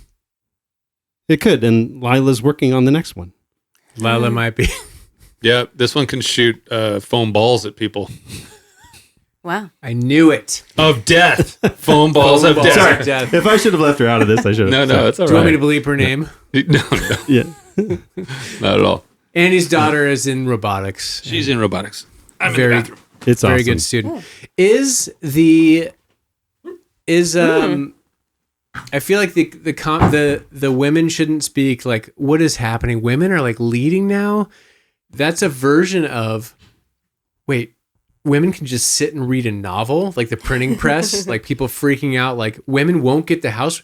This is a real problem of progress that existed in a year that I can't mention when it came up because I don't remember. But the invention of like the novel and the printing press, it's like housewives aren't going to do their work. They're just going to sit around reading all day. Yeah. And a lot of these problems of progress, while new and more scary, maybe they're different, maybe they're insurmountable, but I have a sneaking suspicion we'll learn to adapt and adjust, even to women leading in church for the more conservative end of church. It's like, what does a lot of what you talk about with your trauma-informed therapy is like, it's like, what bears good fruit? Yeah. Like what is the truth that bears What good is a fruit? healthy human? That's always my question. And so that Yes. might look like interpreting scriptures differently, interpreting new information differently. But if it bears good fruit, it's a good tree. And that's kind of what I've Yeah. learned to look at, like whether it's from the conservative realm politically or spiritually, or the more progressive. If an idea or a concept is bearing good fruit, don't throw it out just because it's not a part of the team you're on or Yeah. whatever. I And bet think, some of those Nazis were pretty happy. but was it bearing That's what good- you're saying, right? Yeah, that's what I'm saying. Happiness. Wasn't that one of the fruits of the Oh, Spirit? slippery slope? Yeah. You're right. Happiness. Was it bearing good fruit? And the fruits of the spirit are happiness, Happiness. Are you happy? being excited, Yeah. Being rich. Being rich. Rich in the Lord. having what a that means. really good sprint speed like when I was younger. Wow. Something, I don't know. Yeah. Let's get off of me. Words are new. Get back to Words are new. They're hard. Yeah, I remember trying to explain to somebody, I don't have to stay here for a long time, but I remember trying to explain to somebody that grew up in a totally different, like not religious at all. And they were an internal family system therapist. So like I'm a coach, by the way. I'm not a therapist. I'm a trauma-informed coach. And Thank you. Good clarification. Yeah. And I leveled you up. Maybe. I don't know. Some This is like a people- lateral move, maybe? depends on who you ask. I could see that. Yeah. But I remember trying to explain to them like my context for like understanding who I was, and they were like, "You learned, like you are bad. Like they told you were bad," and I'm like, "Yeah, I had songs about it. Like but didn't they like that's not what the science said. Like that doesn't make any sense. Why would you do that to a kid?" Right. And like then talking about hell, and they're like, they told you they were just baffled that a kid would grow up learning what was my water and I was the fish. Like it was like it was weird. It was like very eye-opening to me to see their like how they received it. And this beautiful person who does have a lot of the fruit of the spirit in their life is a healthy person. They're not toxic or lost or crazy. Like my church growing up always told me people that didn't believe in God were. And I was like, wait a second. Like that was another part of it too. So all that to say, you know what this is like, being in a church, and some people are paid to be on staff and are wrestling with these things, having these conversations. And that was like kind of the point of my post. I have these conversations with people all the time. I have worship leaders that are my clients. I have pastors that are my clients and that are like, Oh my We'll gosh. run their names on the bottom of the screen right now if you just put those pulls up there. This is they'll be in what the show church they notes. serve at. This is their name. Yeah. And these are all the conversations that a lot of people are having anyways. You and I have had these conversations a Yeah. lot. So I just feel like, well, somebody should probably, I'm sure there are a lot of other people besides me, but we I should th- I talk think- about this. You mentioned, because we're in the green room or whatever, and in between worship services or whatever, and talking about things, making jokes, and just goofing off, and sometimes it's not making fun, but we are having fun, and because part of it is like it's what keeps it fresh. I think is you have to kind of poke holes in what you're doing over and over again. But you mentioned, because you have a experience with Bethel or a lot of different worship teams over the years, and you're like, this is not unique, like At all. it's what happens behind the scenes all the time. All the time. Yeah. And I'm glad you I'm glad you circled back to the people reaching out that like my paycheck is involved. yeah. I'm struggling with this, and That sucks. it sucks that Yeah. what you're being punished, like the people want to punish you from their own perspective, they feel righteous about it, which gets into why self-righteousness is probably the most insidious sin in my book. But the fact that people don't feel seen, or that they don't have people to know they're not alone, and part of the reason I got through deconstruction and reconstruction, or what you used a different word when you, Reorganizing. Yeah. Faith Real- reorganization. which is probably a better word. Only because at this point, people's eyes glaze over when you talk about deconstruction. I know, Like you're one of those. It's not cool. I was one of those people. and the Bill Maher. Yeah. I like this Bill Maher. Are you one of good. those? Are you one of those people who does one of gosh. those things where they... But reorganization is good, and the reason I was able to do that and not say the phrase that requires people to drink that I said earlier is that I had people around me that allowed me That to were like, you're process it. okay. Yeah.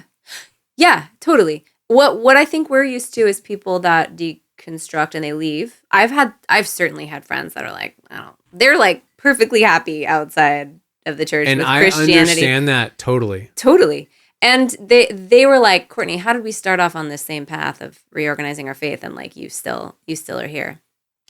And I Because they weren't deconstructing. They were in demolition mode. no, they were deconstructing. What they reconstructed was like, oh my gosh, God loves me and I don't have to go to church, or like God looks different than Oh, what I thought you were saying that they like walked away from faith completely. They walked away from the Christian faith.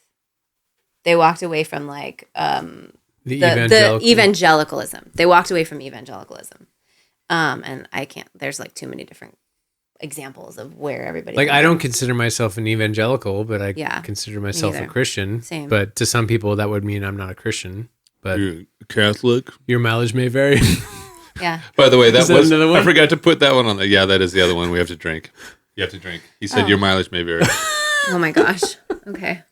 And We he's have like, lots of rules on this podcast. I like it. Andy's crushing it at the like, oh, keep saying those phrases. I'll keep drinking He's my like, soda yeah. water. I've been sleeping so good, you guys. Oh, I have not Oh, had yeah. drinks for almost a week. The best sleep. It's And I good. realized how much I need sleep. The rest of my family doesn't. Well, no, Lila needs sleep like I do. The two of us do. Gwen and Lindsay don't need as much sleep as we do. I'm the one that needs to sleep too. Yeah, like my family's not the same. Oh, I'm a different person. Where were we though a second ago? So people that end up leaving. So okay, this was my I mean, point. We call him How do you belong to a faith tradition that might not want you there when you feel like it's your home? Yeah. It's a great question. That is why I wanted to post that, because there are a lot of people in that boat.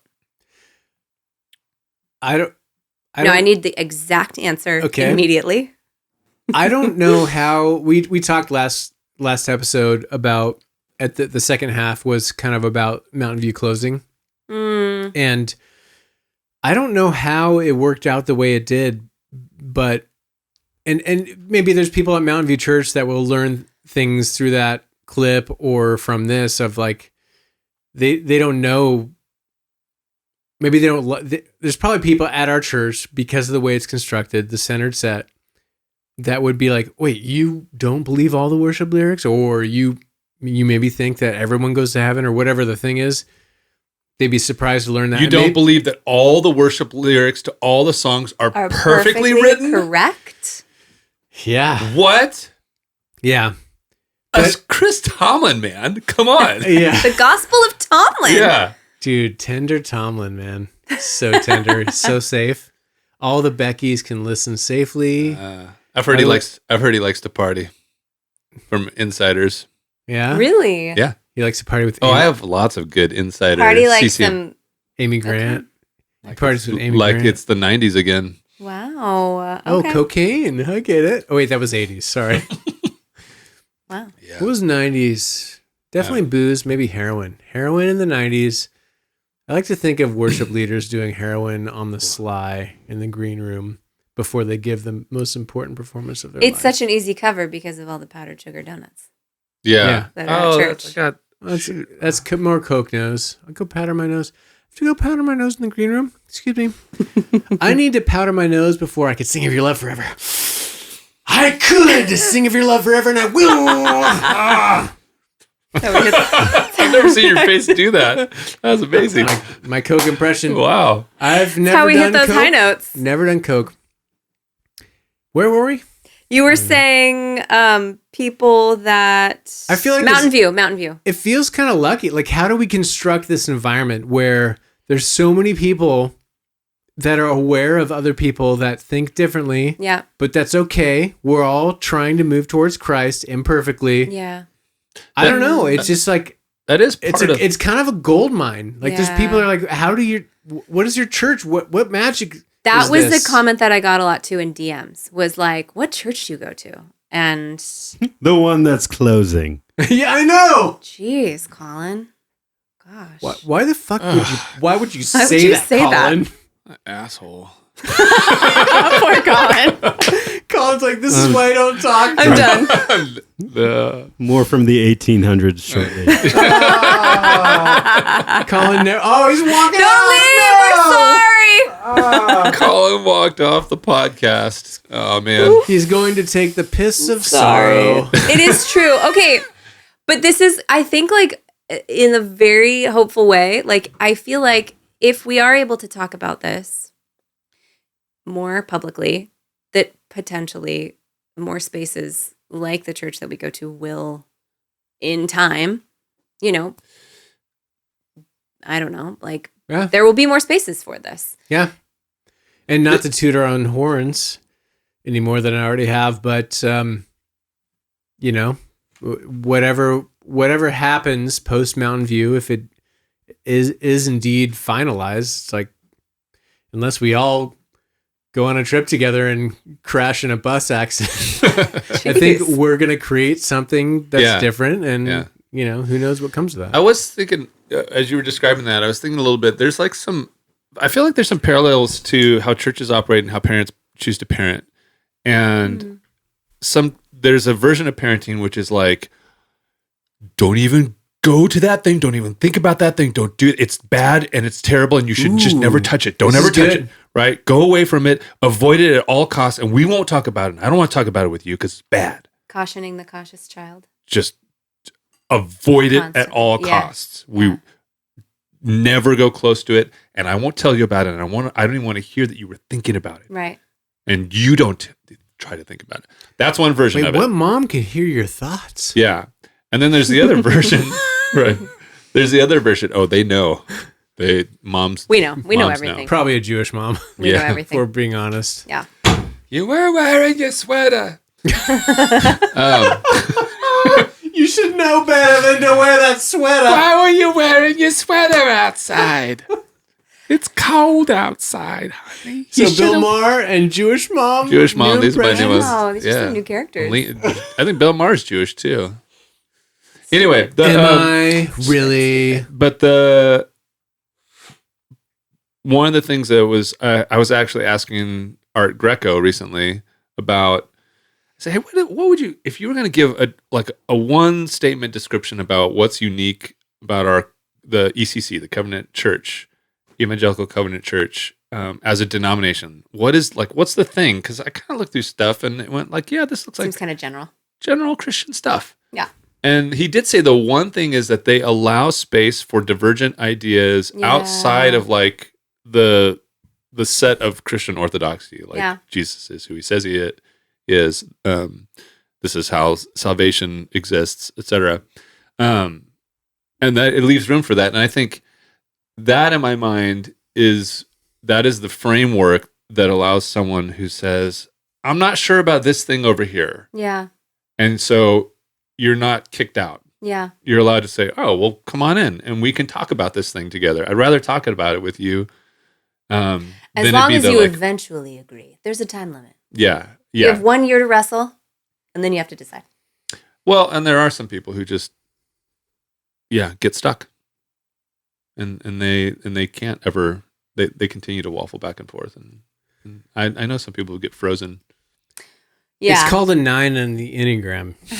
I think like the Are you raising your hand? facetiously, I'm saying like there is a space for people to wrestle, and that's really important. I think what I appreciate about our group is that there's also space for people who have actually landed in different places, and that's okay too. And also, we should always be open to being wrong and to growing. I don't want to say like landed as in like minds are set and changed immediately. Like it's a sign of maturity and growth to.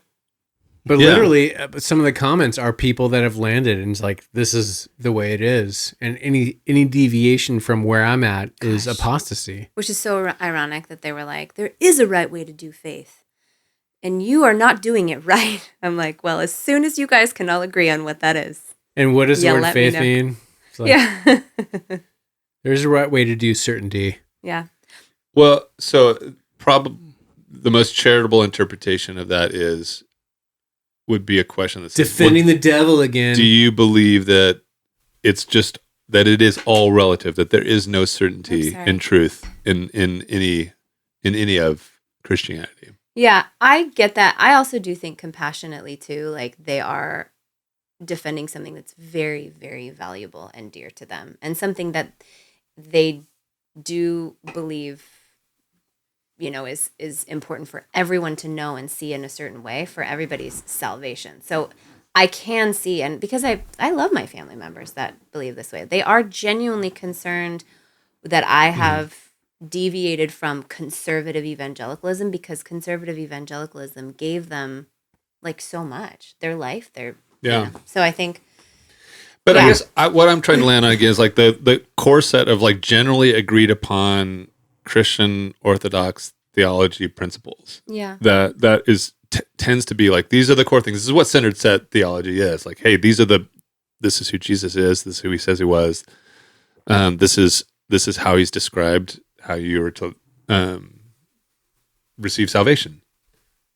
Like, those are the things where I'd be curious if some people are like, okay, but are you wrestling with the core tenets of Christianity? And if you do, at some point, like, this is the post-Christianity thing, you don't get to just create your own version of it and say, I've rejected the core tenets of what describes Christianity, and still call yourself a Christian. Mm-hmm. Right. So at some point, like, there are the essentials, and then there are the non-essentials. Yes, and it was explained to me growing up: salvific issues and non-salvific issues. Yeah. So let's just take that to the extreme. What does saliva have to do with it? Salves. That was such a courtesy laugh. That was a salves. courtesy laugh. It was not funny, Can but thank you. can we? Salvific versus non-salvific. Go. I'm sorry. No, I think it's way more of a dance than landing on tenets. But I do hear that, and I wonder, like, what is the extreme of that? Which is, if somebody doesn't, and they're like, I still belong here. I still have a relationship with Christ. I still feel like I love Jesus, and I am here. I think like that's. But maybe that question is like, well, who do you think Jesus is? Right. So if you say, I love Jesus, I don't think he's the Son of God, but I love Jesus, then maybe you don't love Jesus. You love something else. Well, what would that something else be? I don't know. Yeah. I don't know what that something else is, but So- Jesus is clear on who he says he is. So this is the thing. Like, I don't get to make my own definition, right? Yeah. I don't think you things- can't not though. But there is, over millennia, there is certain aligned Millions upon of people making their own definitions, and some of them agreeing. and interpreting, yes. But then you live I'm- in total relativism, which is bullshit, and it's actually lazy thinking, I think, to do that. No, I think it's just, well, I agree. Relativism is lazy thinking, pure relativism. But we are all believing things that other people have said.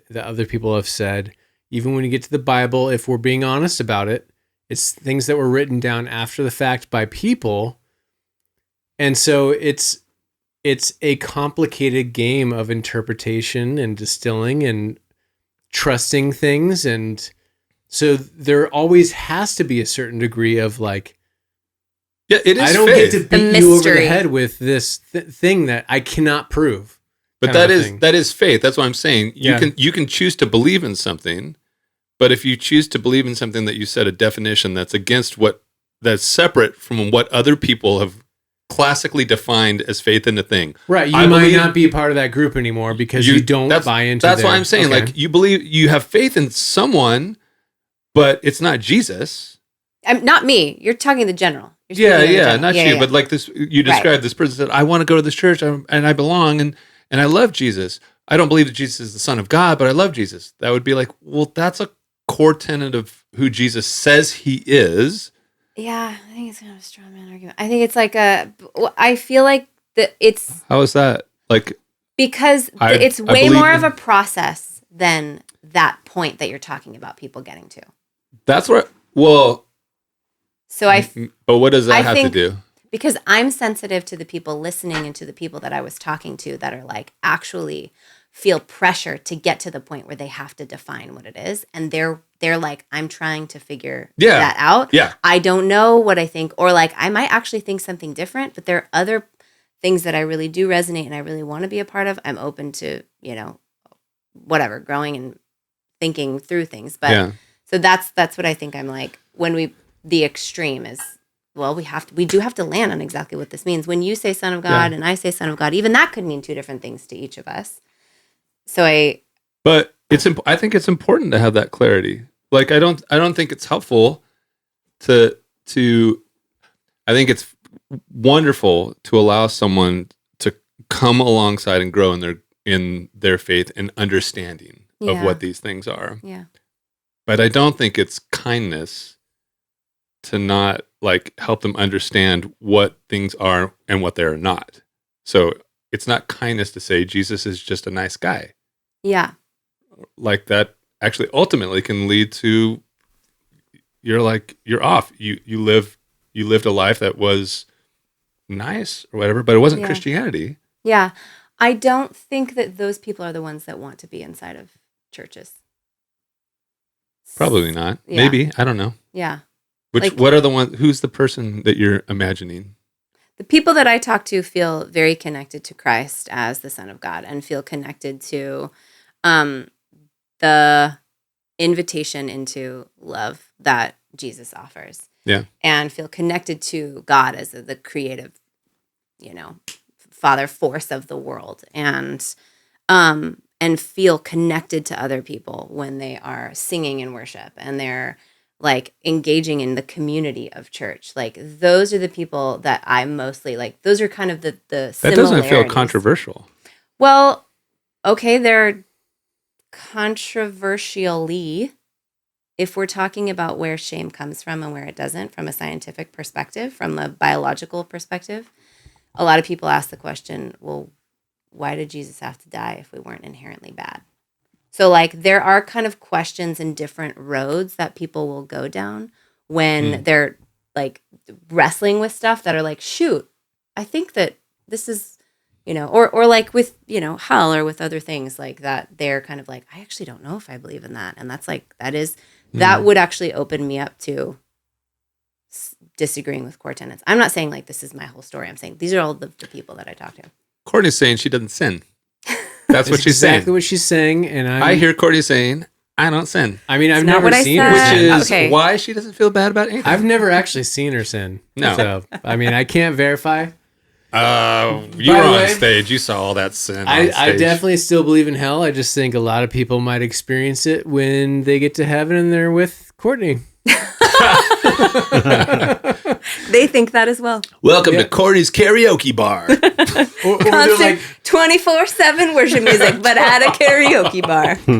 That is hell. shit, Ricky's here? Oh, No. dude, that might be actual karaoke bar, worship bar.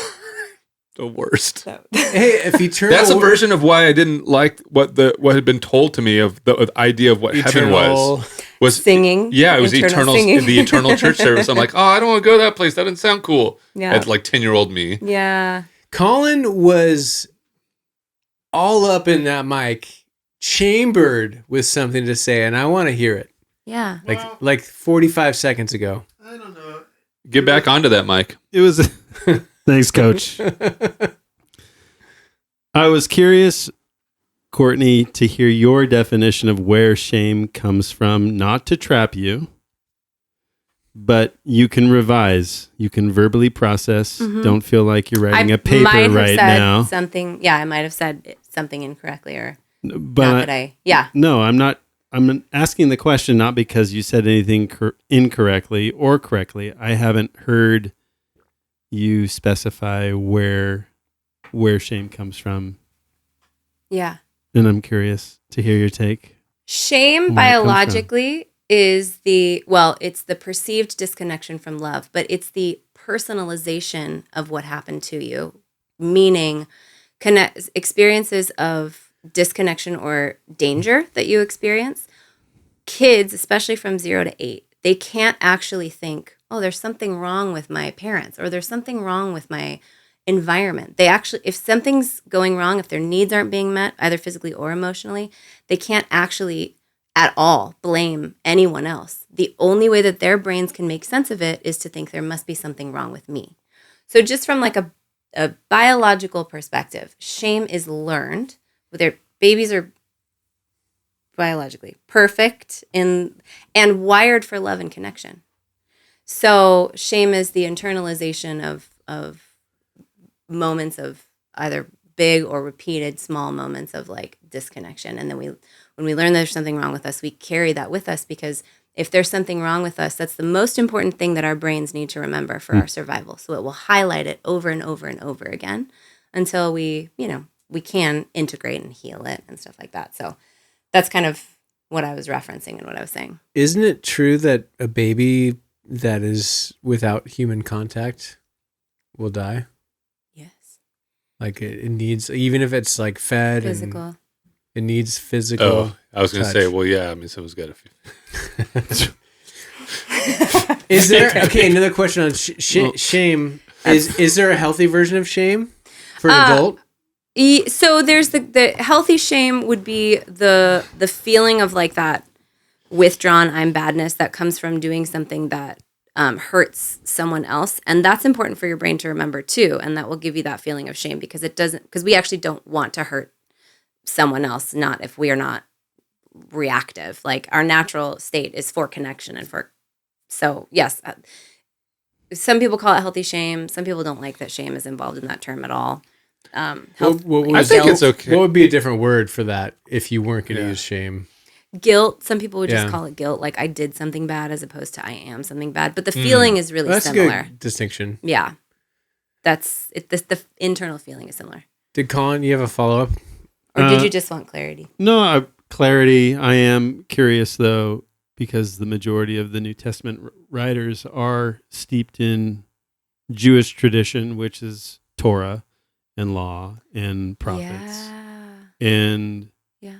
so they're coming to understand Jesus from a Jewish perspective Yeah. first. So they don't have the Gentile lawbreaker. And I'm not saying Gentiles didn't have laws unto themselves. Totally. I hear you. But in terms of the awareness in relationship with God, Yahweh, Creator, the ineffable, the unpronounceable. It makes me wonder, as people who are outside of the Jewish tradition, coming into contact with Jesus, not having the law, but just coming into contact with Jesus, they don't have their stories told in the New Testament. They are a silent group, from my understanding. And so by them not being able to tell their story, we are only left with one story, which is I love this so much. shame and guilt, Yeah, that we need to be saved as the from. only option, potentially. Yeah. Yes. I'm not saying that's the way You're it like is, lighting up like I am. but I would be curious to go back in time and listen to those stories and to see if their first connections with Jesus had anything to do with shame and guilt. Yeah. I don't know. Well, I think 'Cause there's, they were there's steeped evidence in the New Testament. In the tradition of covenant law breaking, and hey, you're not keeping Torah, Yeah. and as a result of that, Right. well, these are all the things that are going to happen. Yep. Well, thank God Jesus came and Yeah. did all these things, and then you have someone just being grafted into all Yes. that doesn't have the backstory, Right. And that's applying just it to getting them. to experience love without. I don't know. Makes It's me a- wonder. Without, yeah, that's so Yeah. good. So Curious. good. So beautiful. I appreciate that so much. And I think the reason why I bring up like where shame comes from and why can feel like I'm not the only one that's like putting those pieces together or kind of wrestling with that. Is because when you learn new information, I think like you just did, Colin, it does sort of make you go, well, wait, like, have we been maybe thinking about this not in the full context? Is there more to the story? Well, And I guess finish your thought. I'm sorry to interrupt. Do your thing. no, it's okay. I just was going to say that I appreciate that. And I think a lot of people are doing some really honest assessment and question asking and like looking at things from different perspectives. Yeah, Like you just did. yeah. I'd like to think that even the most conservative Christians, steeped in Torah, even though if they're not Jewish, it's kind of a weird thing. Inheritedly. Yeah. Yeah. I would like that their security would be so much that they would be able to handle this type of a conversation Yeah. Yeah. without feeling derailed. Yeah. Because I think that you're really having a conversation when you're able to listen and consider the new possibilities versus coming from the place of, I'm hearing you, but I have my mind made up. I'm not open to being surprised. I'm not open to learning something new. I'm not open to imagining any hypothetical that might change my mind. Yeah. I don't think that's a Christian practice when it comes to conversation. No, what didn't they all sit around and ask the biggest questions like back when Jesus' time with the rabbis? It was like who had the best question was the winner. Well, they weren't Christian yet. Midrash. They didn't know Jesus. But I did. Is that midrash? I slid Could be. headfirst into third base when I got a triple in softball last night. It was stupid, and now I got a midrash. Bragging about your trip on It's softball. It's just right there. Congrats. It hurts. Humble brag. I really appreciate that though. How we doing? What time? Let's land this. Yeah. But I do want to say like that the woman at the well. When will you say it? Everyone grab your drinks. Oh, schnicks. Let's cheers to Let's this one. cheers to Since this we're one. landing, This let's- one. Yeah. Cheers. Yeah. Get this guy here, Andy. Put some more of I got a this little more. spin drift. I got a little more Okay. bounce in my step here. I'm wondering, the woman at the well is like, it's a good Rorschach test. And I'm wondering if it like ties into you, like people that experience Jesus outside of the law of like, oh shit. Oh yeah, I haven't. Oh no, I got to do all this stuff. I got to check all these boxes. Jesus is like you without sin, cast the first stone. And then he does tell her, go and sin no more, which is what the more conservative mind, understandably. Biblical listener scholars, by the way, Zach just mixed two different parables, but we'll let it be. Okay, correct me. I want to do the right one. So there's two. There's the woman who's found in adultery. She's pulled out, and they're gonna stone her. Yes. That's the first stone. The woman at the well. Woman at the well is I met a man who told me everything about me. He told me go and basically change your ways. Stop Okay, sinning. so do the other one. The woman in adultery. Yeah, she's caught. Thank you. Red-handed. See, I receive. I want to make sure this is a Correction. biblically accurate podcast. I'm so It's glad. very I important. know. I can tell. Scott has been sending me messages to make sure. Shout out to Scott. Has he really? No, Scott doesn't Who's talk to me. He's former One of original host. Yeah, he does it. Original That's bro okay. and conservative watchdog. Yes, conservative Lovingly watch. said, like we appreciated him being the Stickler ballast. for the Bible. The one Christian in the group. The people that took up stones to stone her. By the way, I've heard people say Jesus would have stoned her because he was the one without sin, so he could stone her. It's like, I think you're missing the point, but Oh, dang. Good one. You just blew Andy's mind. but I'm going to use that later. I'm open to new ideas. Thank God. oh shit, reverse it. Shoot. But that woman coming into He contact, walks away. He just throws wood at her. Not to hurt, not to kill her, just to be like, I just coulda. like, I coulda done it. Just to let you know. Courtney doesn't like that one. Fine. I'll let it pass. Now, I'm trying to get back on track to what Colin was saying. The person experiencing Jesus' acceptance without all of the baggage of the law. Am I doing Coming in fresh. coming in fresh?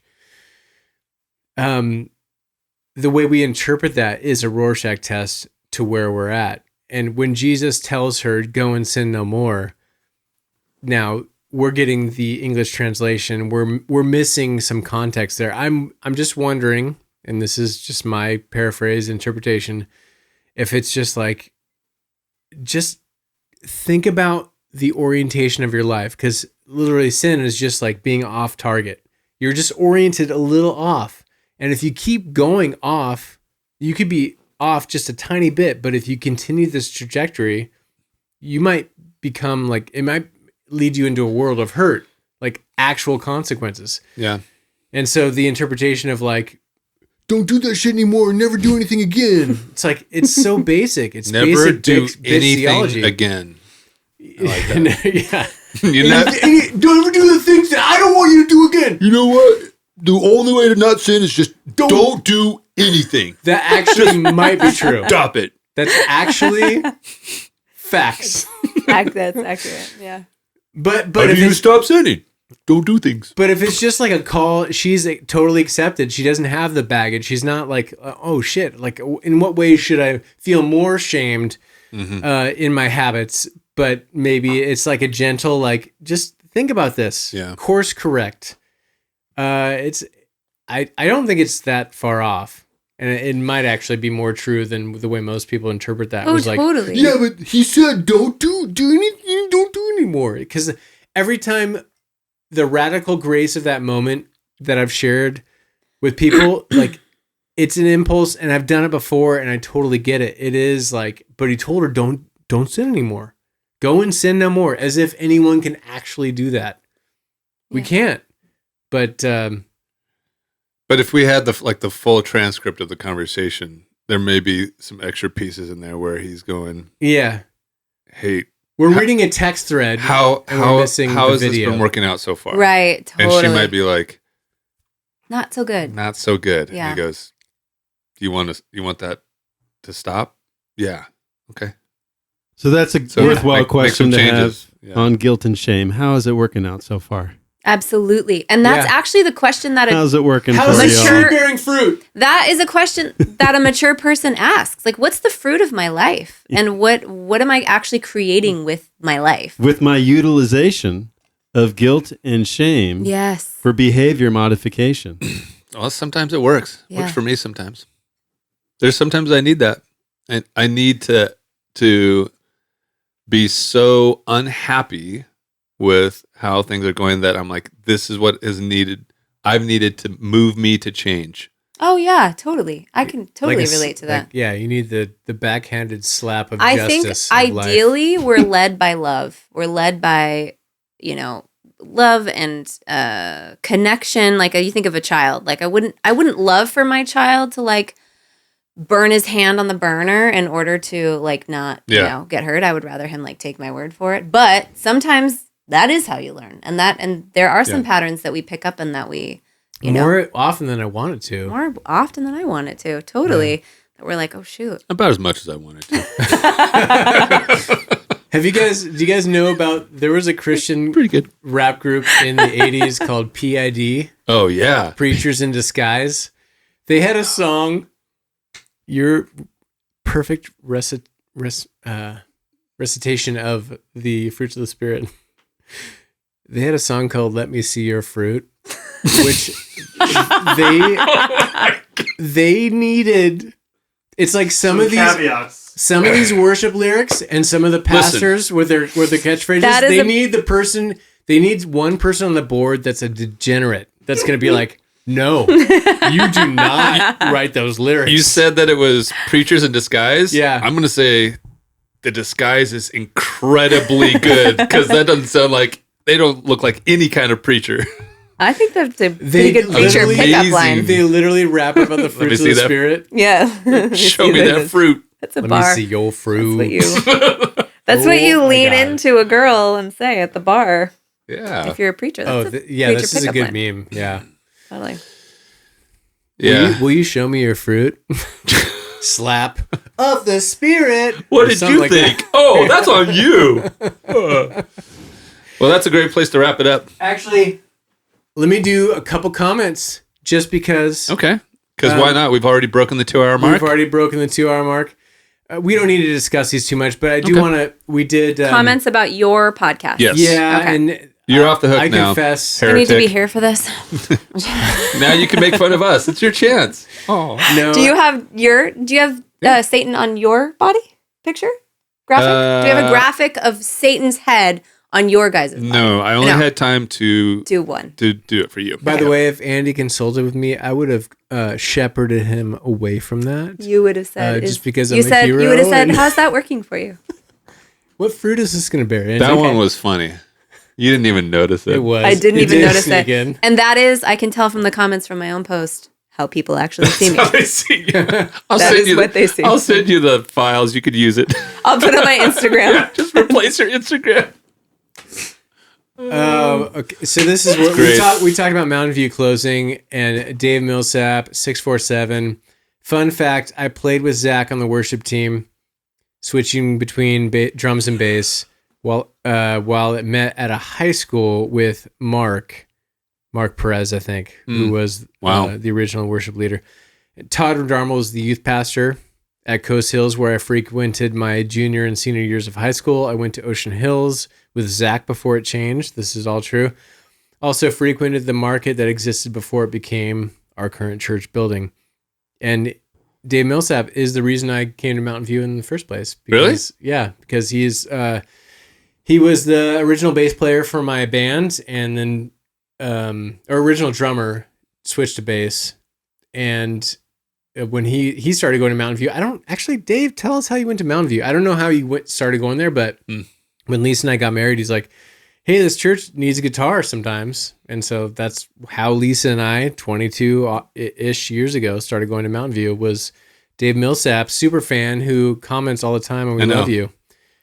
And then Cam Smith, not a bot. Oh, Cam's back. Just said, sorry, y'all.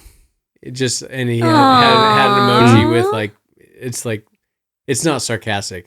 No. You get that. Yeah, I believe it. Yeah. Yeah, he was, because you were talking about Mountain View closing. Yeah. Cam's a good guy too. Cam, we like you, man. Miss you in the comments, bro. Oh, no, pastors are also sinners and humans. Very shocking. In regarding to, whoa, this is like somebody commented on a video from like 3 years ago. Is it mine? Tony Evans. They're Tony still Evans mad. step downs. I think Tony was getting frisky in the comments. I think there might be some more from him. I might have replied to him. Yeah. Why would they listen to okay. 2 hours of this podcast? Yeah. And How then leave dare they? a mean comment?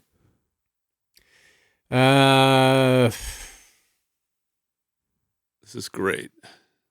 Mark Driscoll. Mark Driscoll. We are getting comments on like video, like shorts from a long time ago. okay. It's all Mark right. Driscoll did what every God-fearing person should have done. God rebuked Oh. the church for tolerating false prophets and the Jezebel spirit. Revelation 2. If Stephen from the Bible, who also rebuked the elders, were here today, the first man who only cares about the culture of man would have said Stephen's actions were divisive, or worse, throwing the stones. As a church, we need to stop reflecting actions by the culture, stop Whoa. agreeing with people establishing cultural values by culture, stop agreeing with compromising God's truth, stop dictating what I disagree with. I added that. The church needs to stop defining the culture and go back to preaching the gospel truth. Oh, it's simple then. We need to stop tolerating sin, and with the same amount of love and grace and boldness as Stephen, stand against sin in the church. Wow. That is a lot that we're not going to unpack tonight. But wow. Are you tired after reading that? Yeah. We should get a diagram out, though. They put a lot of thought and effort into that. I would love a little like a beautiful mind with the strings and like all the pictures. I need to, because I was struggling to connect Same. what they were saying. Same. Let me do another critical one. Okay. I need to balance this out. This is based on our Yahoo episode with Carrie. Yeah. Please talk about what you know, not what you think you know, because you don't know or understand the truth of what the Bible says. The pre-trib rapture didn't come from Darby. It came from Jesus and Paul. Oh, wow. Paul teaches the pre-trib rapture. How did you Peter miss that? Teaches the same thing. Sorry, Buck. And then Dave Millsap replied, Buck, cite the passages so they can be refuted. Dave Millsap, Millsap for the always defender of the podcast. It's the White Knight. Wow. And he is somebody who has deconstructed. I think he would call himself a deist who is searching, but he's definitely lost the evangelical. Yeah. But he's like, in conversations, maybe this has changed. He said, like, I don't think I could ever call myself an atheist, but I definitely believe in God, but Yeah. definitely not what he was handed before. So, but thank you, Dave Millsap and Yeah. Cam Notabot and others, even the critical ones, bring it on. I like the critical ones too. I replied to some of them in there, usually answering their questions with other questions. Which is what a sinner would do. Who do you say I am? I think at the end of the day, engaging with the mystery of Christ and all of the people that have engaged with it ahead of us is like one of the most beautiful parts of my life. And yeah, I feel like thank you guys for having me. That's all. Thanks for coming on. Thanks for being a good Of sport about reading your bad, course. your the nasty, mean comments But too. yeah. That was also, like, hilarious. You're joining into a stream of like thousands of years or tens of thousands of years of people like searching Yeah, for wrestling. the divine. What does God want? Maybe God wants us to do Finding this so our Christ. crops don't die. Like, Feels like Yeah. you're trying to restart the episode right now. yep. So I want to talk about my birth, though. Basically. We did have your set this. birth. What about your conception? All right, hold on. Not quite yet. Not quite yet. Don't do it yet. I All gotta right, end it. Lando, No, I'm sorry. no. All right, ladies and gentlemen, thanks for you for doing all the stuff. Did you stop it? No, I see him hovering over it. I'm worried. We got to say these things. I haven't stopped it. I'm Thanks for messing having me, with you. guys. I'm sorry, Bye. I'm always the guy that fucks this up too. I'm like, wait, one more thing. Yeah. Like I'm and sorry. subscribe. It does Forgive matter. Share this podcast with somebody else that you know. Hopefully this was helpful and interesting and fun. If you didn't like it and you disagreed with it, then Share you should definitely share it because that's Tell how the people algorithm why works. they should hate it. Yes. But so for Wait, Heal Create. I'm sorry. Oh, we yeah, yeah, never yeah. actually Pitch your mentioned podcast. your podcast. I'm on Instagram at Courtney Lan if you want to send me some hate. And Wait, you slow can down, say that. I'm on Instagram at Courtney Lan. L-A-N. L-A-N. And I have my own podcast for artists and creatives and about whatever, emotional health. Heal Create Podcast. we'll put links in the show notes. HEAL / create. Yes. And also, Andy, he will create. He'll create. Heal Create. Really? You will. He'll do it. Okay, so for Courtney, Zach, Colin, I'm Andy. This has been Bros, Bibles, and Beer. Thanks, soon Andy. to be known as We Should Know Better. Grace? Peace. Cheers. Cheers. Cheers.